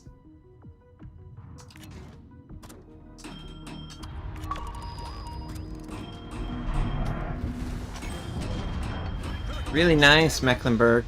Really nice. Problem solved, sir. Engine boost deactivated. Torpedoes astern. Now you're gonna ruin it. Torpedoes astern. I figure he can turn. Yeah, I figure he can turn. I don't know why my friendly submarine decided to kill himself by sailing forward like that. That was really an odd choice by him. But the Mecklenburg is pretty much gonna die for his sins against the French.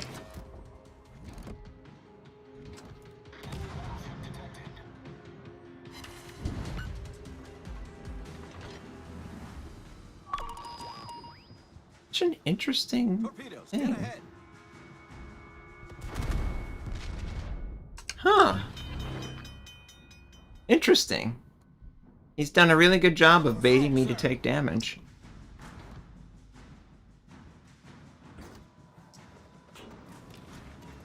I would say that players are better at we're gonna just play again.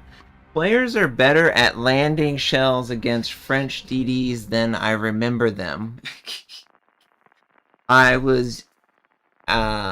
used to be able to avoid this more effectively, but it seems that players have gotten better at landing it against me. I wonder what I would do to counter it. If I was thinking about it, I was maybe thinking about faster rudder shift? Chat, what do you think? Right now, do you feel like French DDs are easier to land shells on than maybe they've been in the past? And because of that, do French DDs do a lot of stop-starting? Is that possible? Or would just active rudder help more in that scenario? General quarters.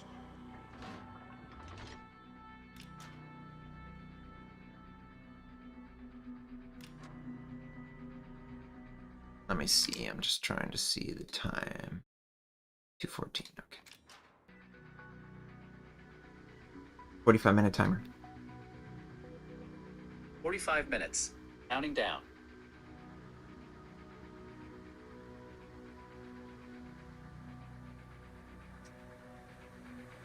Yeah, I'm very surprised by the ability for them to land shells on me. I don't know that I can slow down as fast as I want to, because remember the Is the engine boost only acceleration, right? It does not affect deacceleration? Is that correct, chat? I just want to make sure that that's how the game works.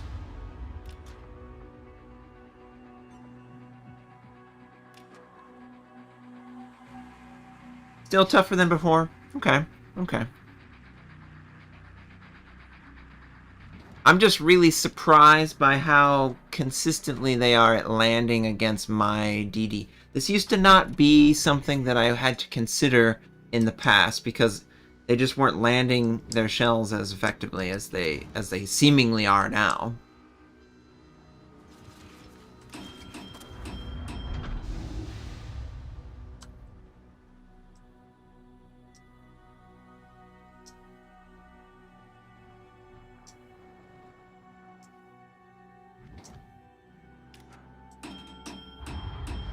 Okay, so only the ship accelerating forward.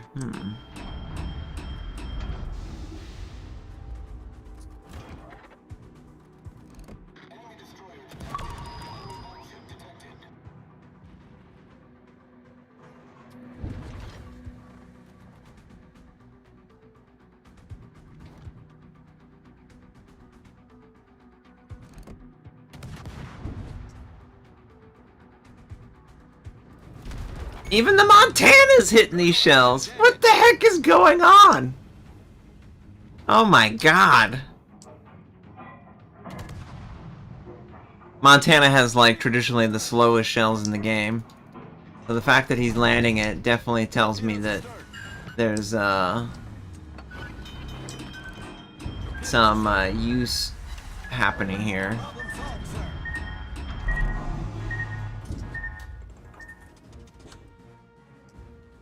What in the hell? What in the hell?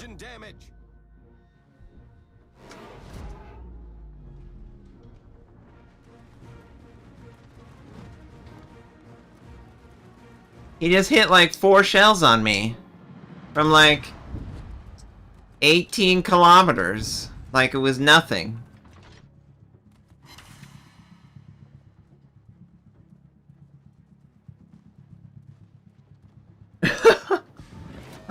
I would never have to deal with this shit when I was playing like 2 years ago. Holy crap.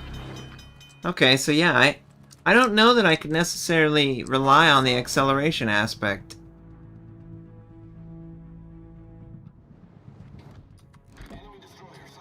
Obviously something like the Petro, I'm okay with it being able to land shells on me. It's, you know, it's very high gun velocity. But the fact that even a Montana, of all things, is landing shells on me tells me he has more information than he should readily have, you know?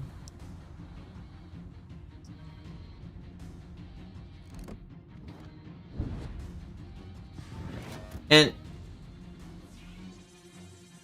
shell dispersion is seemingly getting better. Yeah, I guess that's true. Maybe that's it.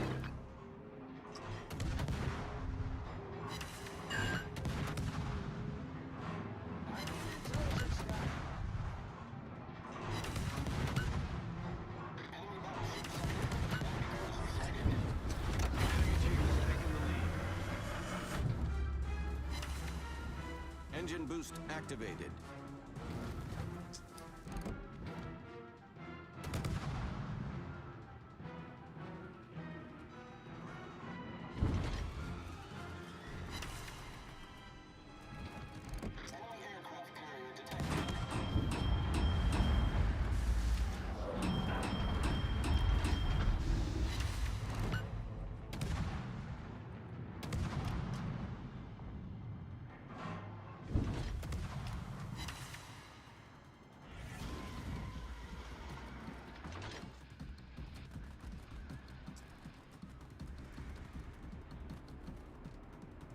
How are these guys getting anywhere near these bomb drops? Holy crap!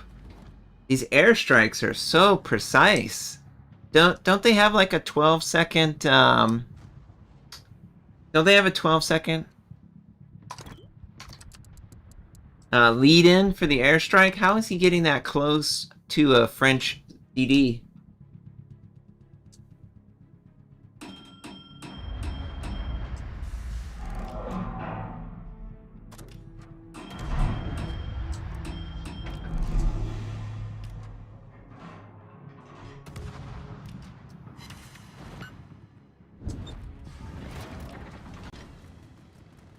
Oh my god, this is ridiculous.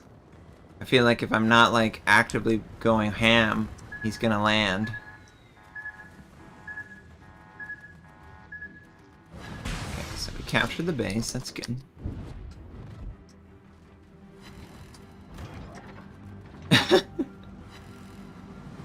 Clearly used the airstrike ability quite a bit, my friend.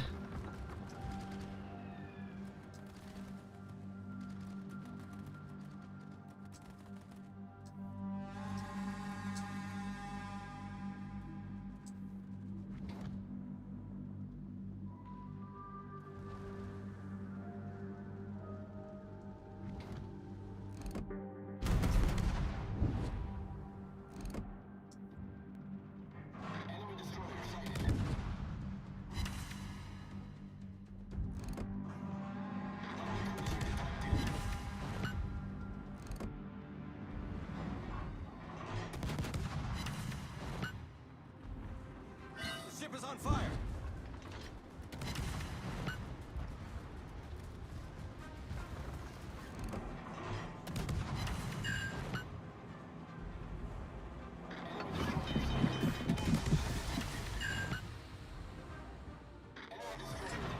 Problem solved, sir.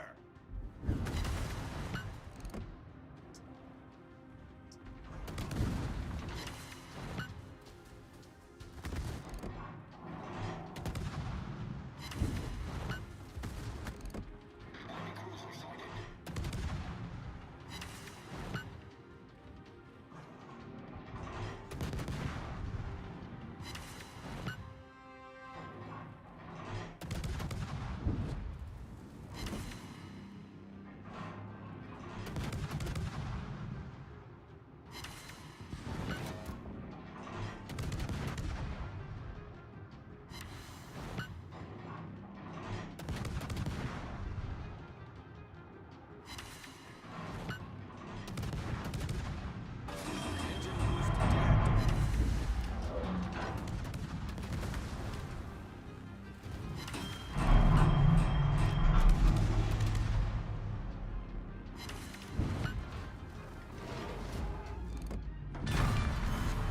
Enemy battleship sunk.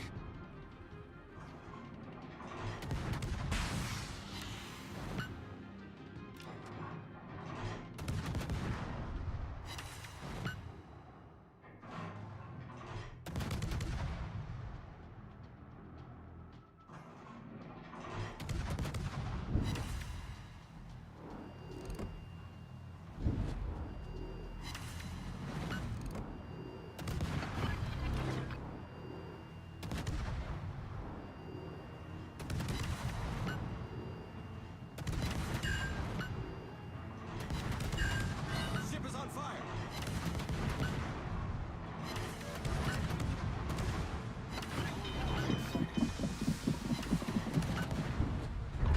Problem solved, sir. Enemy destroyer sunk. Yeah? Nice, nice, nice. People are just better.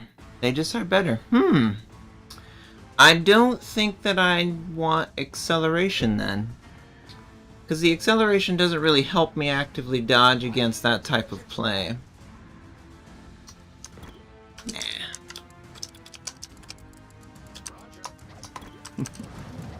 Yeah, I think I need to embrace more rudder, because it's not going to help me against that long range shot that you guys are landing. The acceleration thing. Yeah, GG. I'm really impressed with the consistent shell location that you guys have. Especially these days.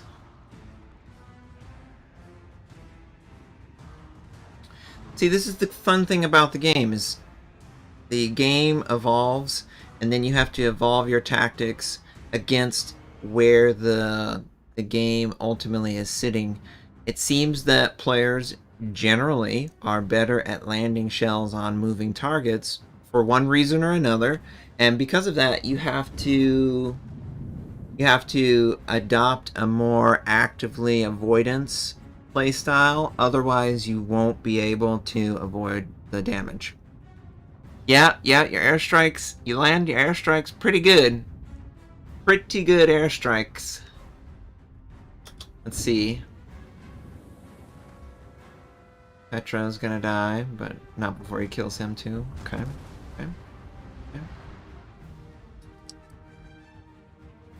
Plymouth's dead. Wow, just... yeah, everyone's dying. Everywhere.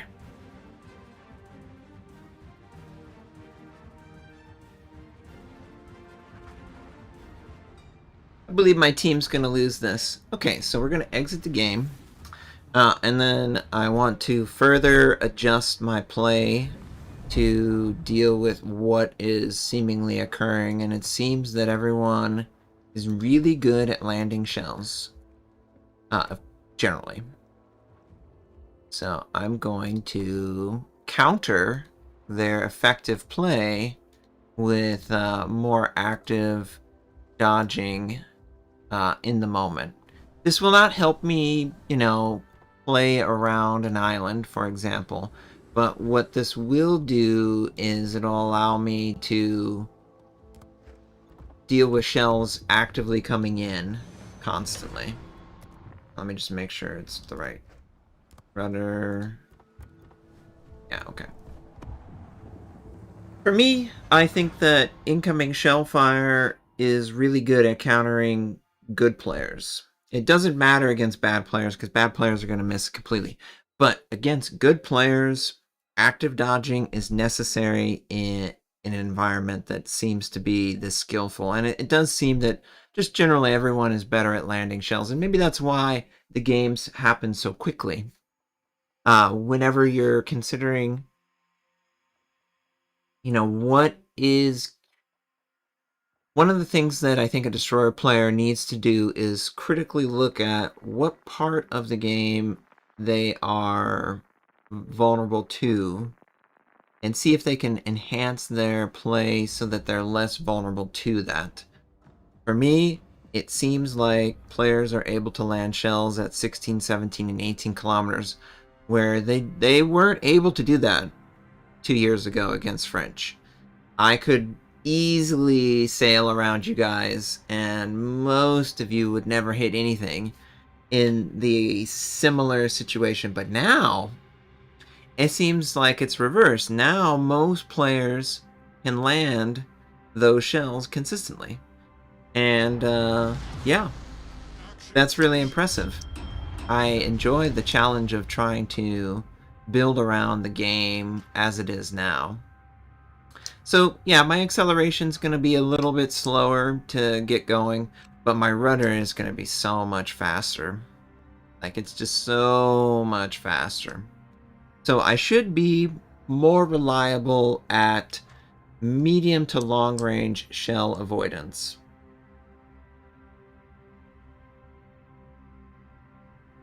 Oh, there was a sniping meta? So what was the sniping meta? Players were trying to stay at their max range, and they were just hitting all their shells because they min-maxed for that, or something like that? What, it was like everyone playing like back and passive or something like that?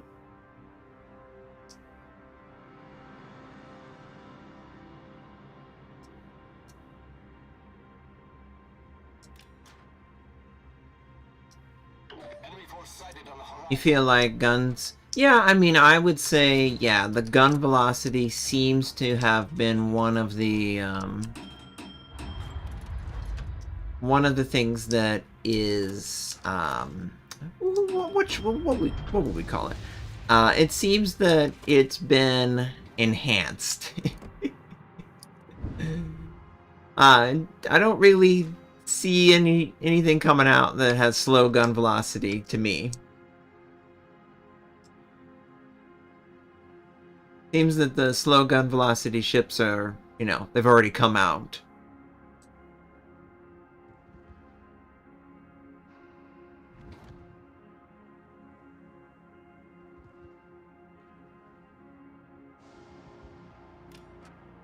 Oh yeah, I guess that's true. When subs were introduced, more players decided to play more passively. Engine boost activated. Support the allied target.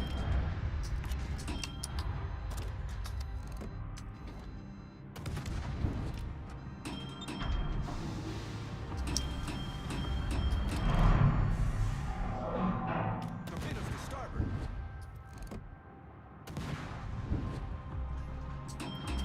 Man, I'm just hitting every rock in the game.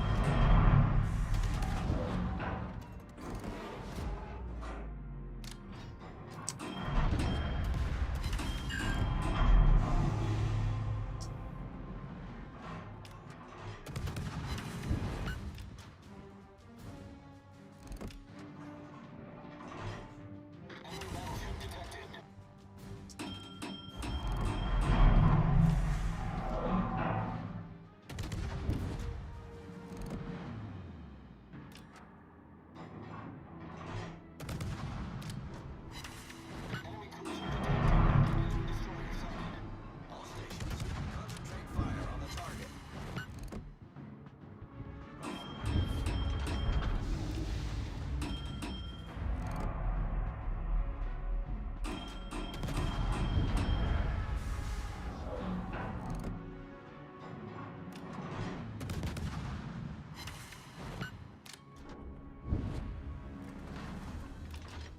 Of course, I find myself in a situation where the acceleration module would be great.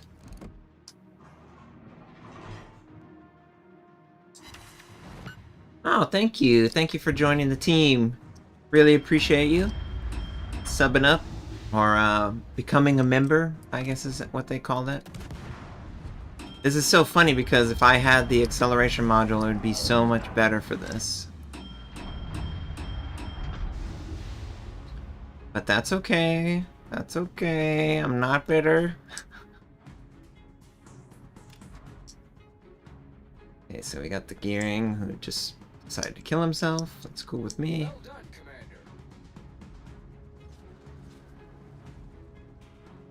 I'm gonna sail around this. Really appreciate the support. And if you enjoy this type of content, please make sure you subscribe to the channel. Make sure you like the video. This is one of, hopefully, more versions of this type. I wanted to obviously talk about and showcase different ways to play the same ship. There are so many destroyers in the game. I could stream for years, I guess, and cover it. But I wanted to like showcase the actual differences that can be created by different techniques and equipment and consumables and things like that. So we're going to capture this base. I'm going to sail in. The Yugumo's over here, so we're going to kill him. I'm going to aggressively sail towards him with radiolocation.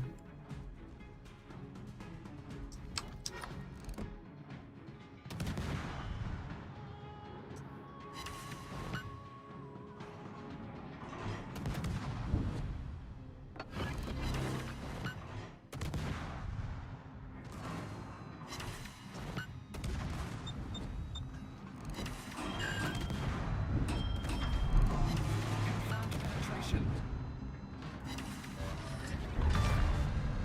We've sunk an enemy destroyer.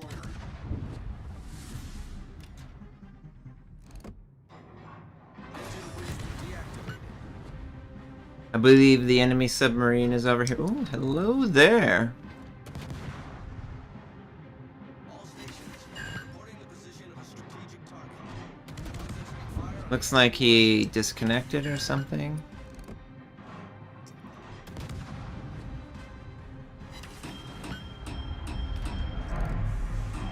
Sorry, sub. Okay. Okay, okay, okay.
Oh god, the Hanover's over here.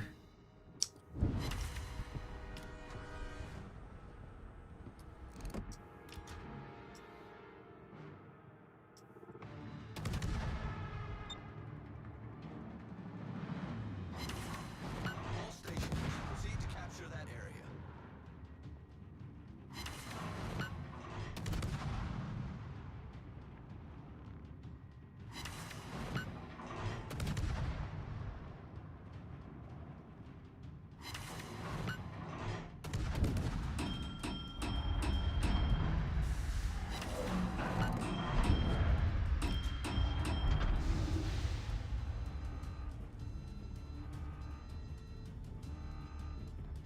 We put down the monster.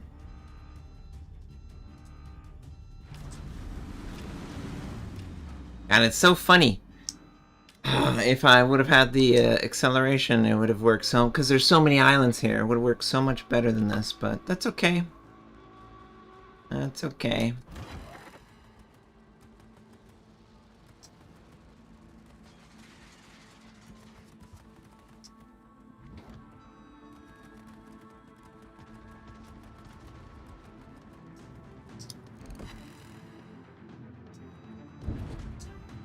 Who is firing at us?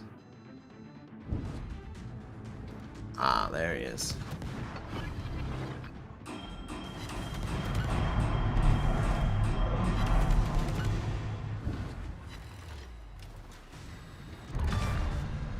Enemy destroyer blown up. Our team has taken the lead. Our victory is in sight.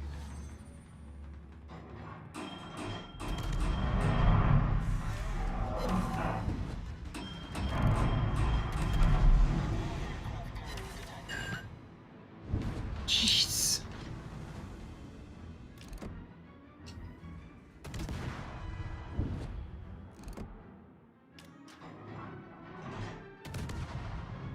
Crazy. Trying to locate my shells so that I'm hitting something that can light on fire.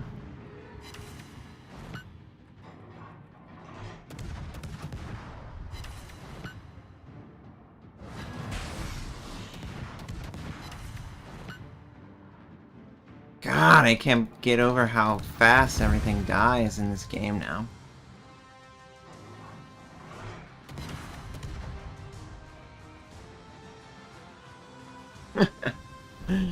Alright. Alright.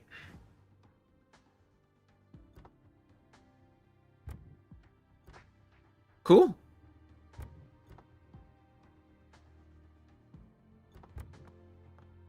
And the islands just were in the way the whole time. One of those maps, man. Yeah, I appreciate it. I'm glad to be back. Yeah, let's take the adventurer out again. Try and get my first win.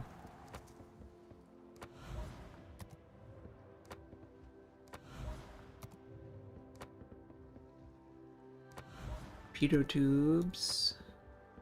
Yeah, I think steering gear is the way to go with high skill players.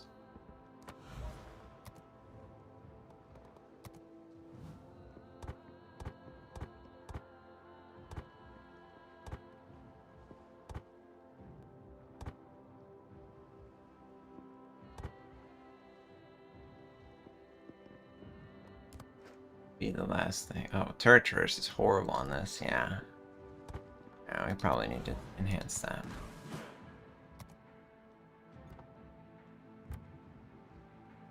Okay. Cool. Yeah, I love playing the game. I love like talking about the game, thinking about the game. It's not a, it's not a traditional game, but it does have some unique play style that's rewarding and enjoyable. So I like that. I like figuring out how to play this type of game. So I keep coming back to this type of game. I get so bored with all the games that start to feel the same. Like, I get really bored with all the open world games. I get really bored with all of the fast-paced FPS games where you're just running down a corridor and shooting the first thing you see and having like a time to kill that's like instantaneous, you know? There's so many of these game examples. It really turns me off to playing those games ever, you know? Hello, hello, hello. Nice to have you guys here. We're covering all things destroyers. I'm pretty much at the end of my stream, we'll say for like one more game. But I really appreciate you guys tuning in. I will obviously take a look after and see how many, you know, the response to it. If people watch this VOD after the fact more frequently, the idea, of course, was to talk about tactically how I would approach it, talk about the uniqueness of each of the lines, and play and showcase some of the differences. And hopefully that is exactly what happened here.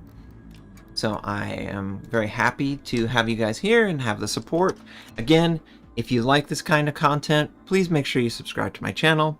I am going to be... God, why is the NA server so bad right now for me? Frustrating.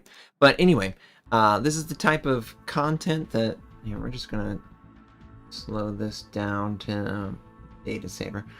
But this is the type of content that I like to create. I like to explore sort of the min-max nature of the game so that players can have an understanding of why you do something rather than just, oh, well, this is what they say, I should just do it. That's not really true in this game.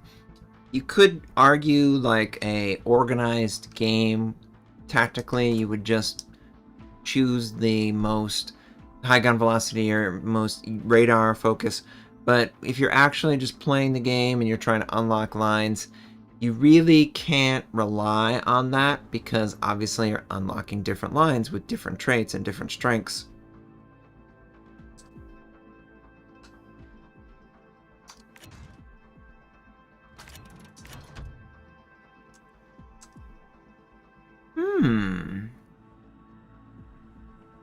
Okay. Man, the server is horrible right now. Why is it so horrible? Auto, yeah, that's the lowest you can go. Huh. Close you. Close you. Did I mean to? Yeah, of course. Hey, hey, hey, hey, hey, hey, hey. What the hell? What the hell? Ship is on fire. Well, we're pretty much dead here. Alright, let's just die and reload. I'm literally turning things off and they're like killing me before I can even play. Don't you love it? Don't you love it? I'm over here like, why is my ping so bad? Like, let me turn this off. Oh wait, everyone here is killing me. That's great.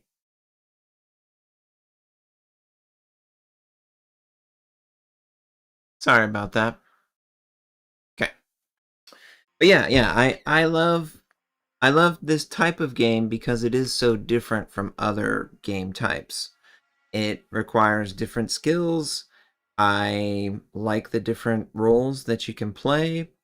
Obviously, I understand that there's players out there that don't enjoy having to deal with submarines or deal with aircraft carriers. I do see that they did create a game mode where you play only the traditional 3 roles, so that's pretty cool. I don't know when they did that, how long that will be an option, if that's something that they plan to keep longer, but I think that it's cool that that is an offered choice for players. But I do like playing against submarines and playing against aircraft carriers. I find that very, I find it very rewarding to play as and play against. Yeah, but wouldn't you say that RNG is a big part of modern day games? Because so inherently they want to make the economy RNG. They want to make the way that the game plays out RNG, because the more RNG that they introduce into the game, the more chances a player with less skill can have a win condition. So a lot of games and things these days incorporate that kind of chance, so that players of all shapes and sizes feel like they have value at any given moment, whereas probably in reality the same players would always win all the time, you know. So it's a struggle as a skilled player, because you feel like your strengths are being encroached by the game inherently. No, I think that's true. You feel like your strengths are being encroached either by a character being dropped that's powerful in a loot box, or by the range of damage being so great that it could kill the target, or it could be, it could not kill the target. That's why they have random chance.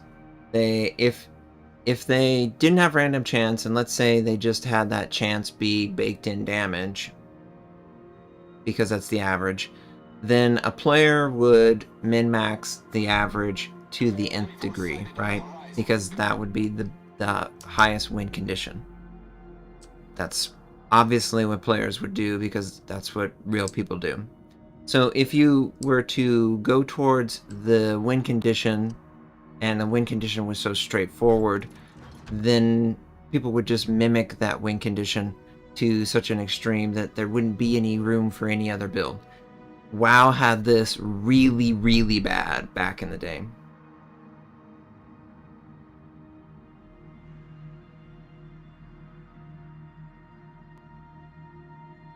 Well, I mean, you make a mistake and you pay for it. That's also a part of RNG, but the RNG aspect gives hope to those who have none. For real, for real. There have been games in the past that there is almost no RNG, and when there's no RNG, it's hard to bring new players in, because it just dies inherently through the lack of chance in people's mind. So yeah, RNG is something that has to be mitigated, but even RNG is something that you can predict to an extent and use to your advantage. Obviously, Citadel's knocking you out, or the detonation. Detonation RNG is frustrating, and this guy is coming fast. Detonation RNG is frustrating. There's a guy in front of him. That's not the closest. Got radar, great. Engine boost activated.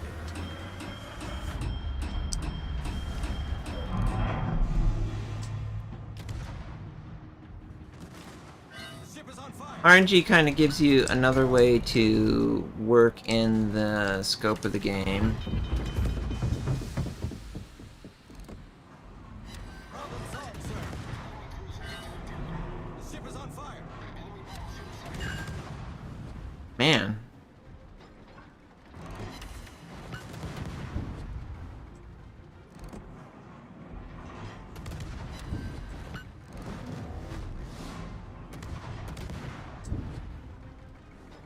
How is my Des Moines almost dead? Why is my Des Moines almost dead?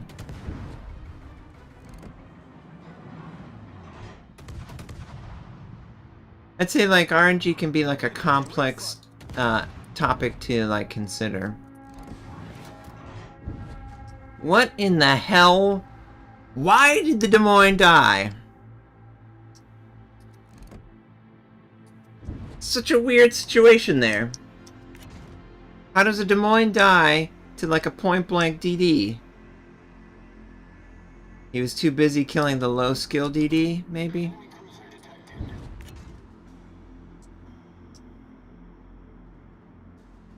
Engine boost deactivated.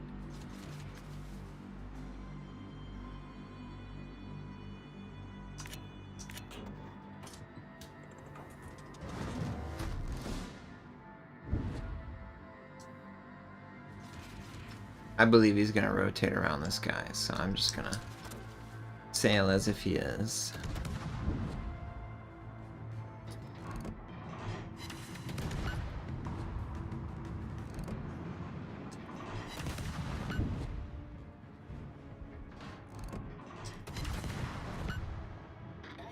God, of course he sails, exactly avoiding. All stations, concentrate fire on the target. Frustrating. And of course his secondaries are randomly hitting me.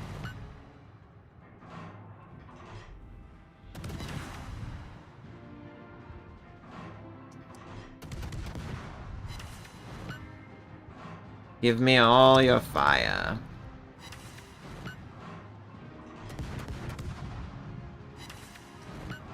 Okay, he's gonna die.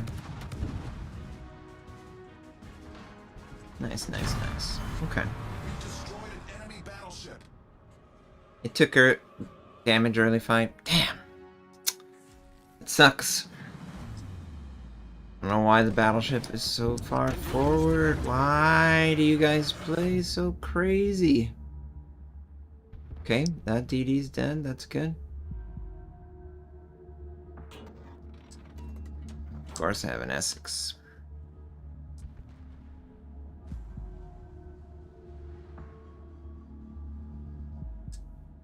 Essex, go somewhere else. Go anywhere else other than this area.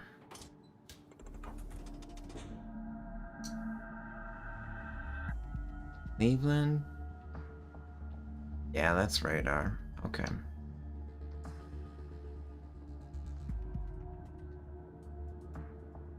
Hopefully the aircraft carrier is gonna attack into the Buffalo, get his squadron wiped out. I can try and capture the base. I don't really know where that cruiser is, but I don't think he's over here. I'd be shocked if he is. Oh, of course that's where he is. Great. So he's gonna...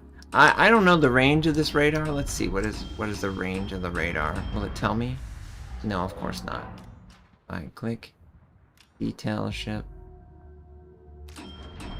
9-kilometer range. Okay. Okay, he decided to use smoke. That's good. Engine boost deactivated.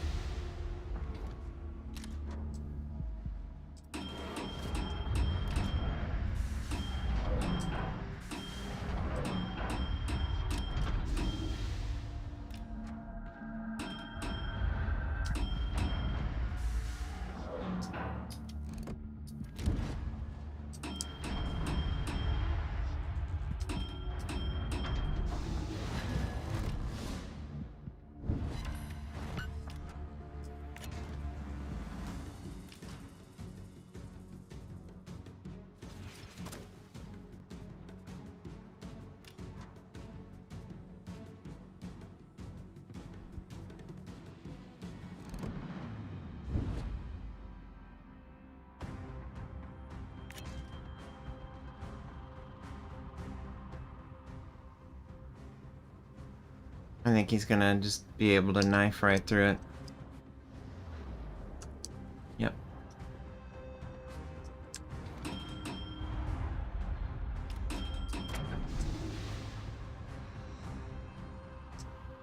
What the hell, guys? How are we dying so fast? So crazy to me. How fast people die in this game now.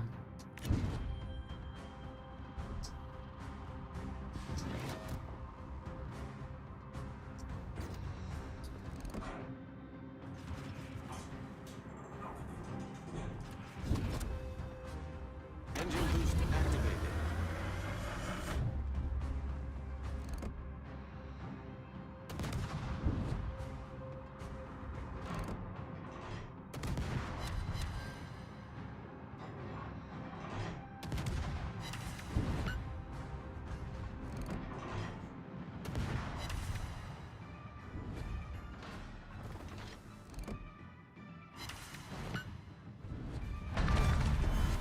Enemy cruiser foundered.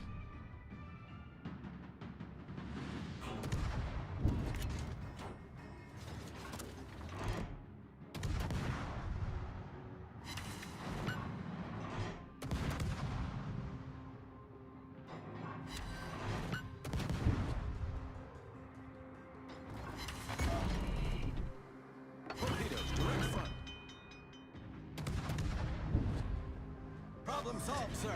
Torpedoes, direct front.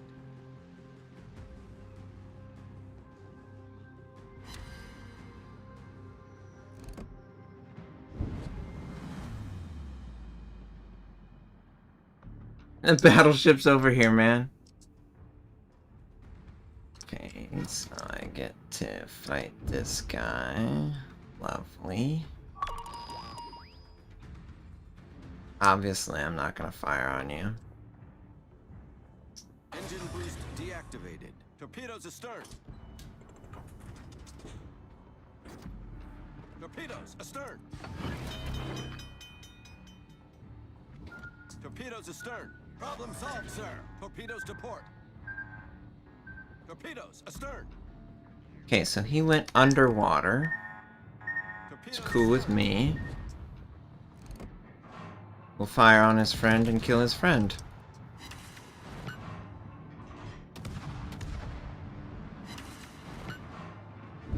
Okay, cool, cool, cool. Okay, so we got the Massachusetts over here. All my teammates are dead, basically. Lovely, lovely, lovely.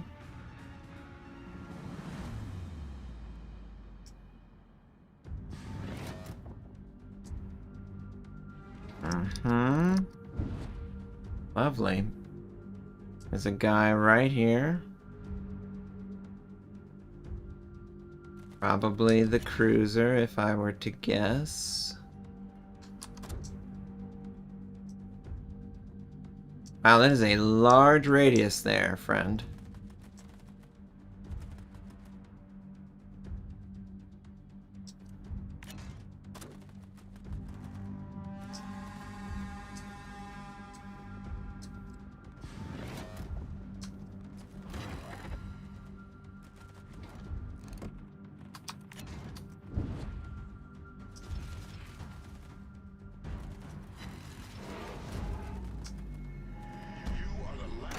You are the last hope. Great. Engine boost activated.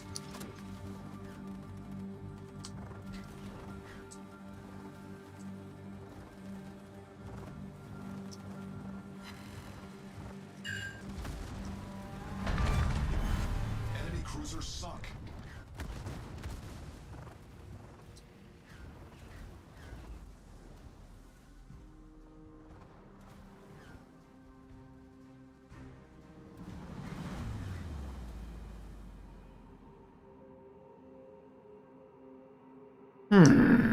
Aircraft carrier. Leave me alone.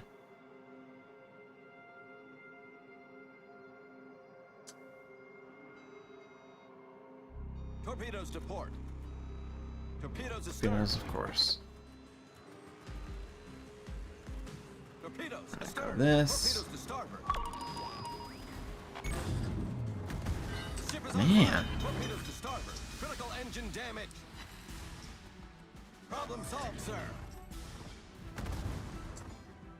It's just really impressive how much shell fire comes in now. Yeah, okay. Okay. They, like, blind fire me. Engine boost deactivated.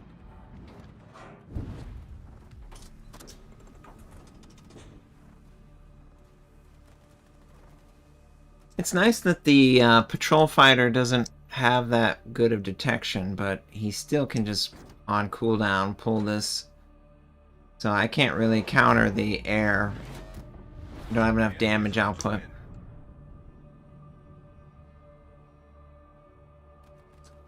Oh, Torpedoes to port. Torpedoes to port. Torpedoes astern. Torpedoes direct front. woo! We got lucky. Oh, we're lucky. So very lucky.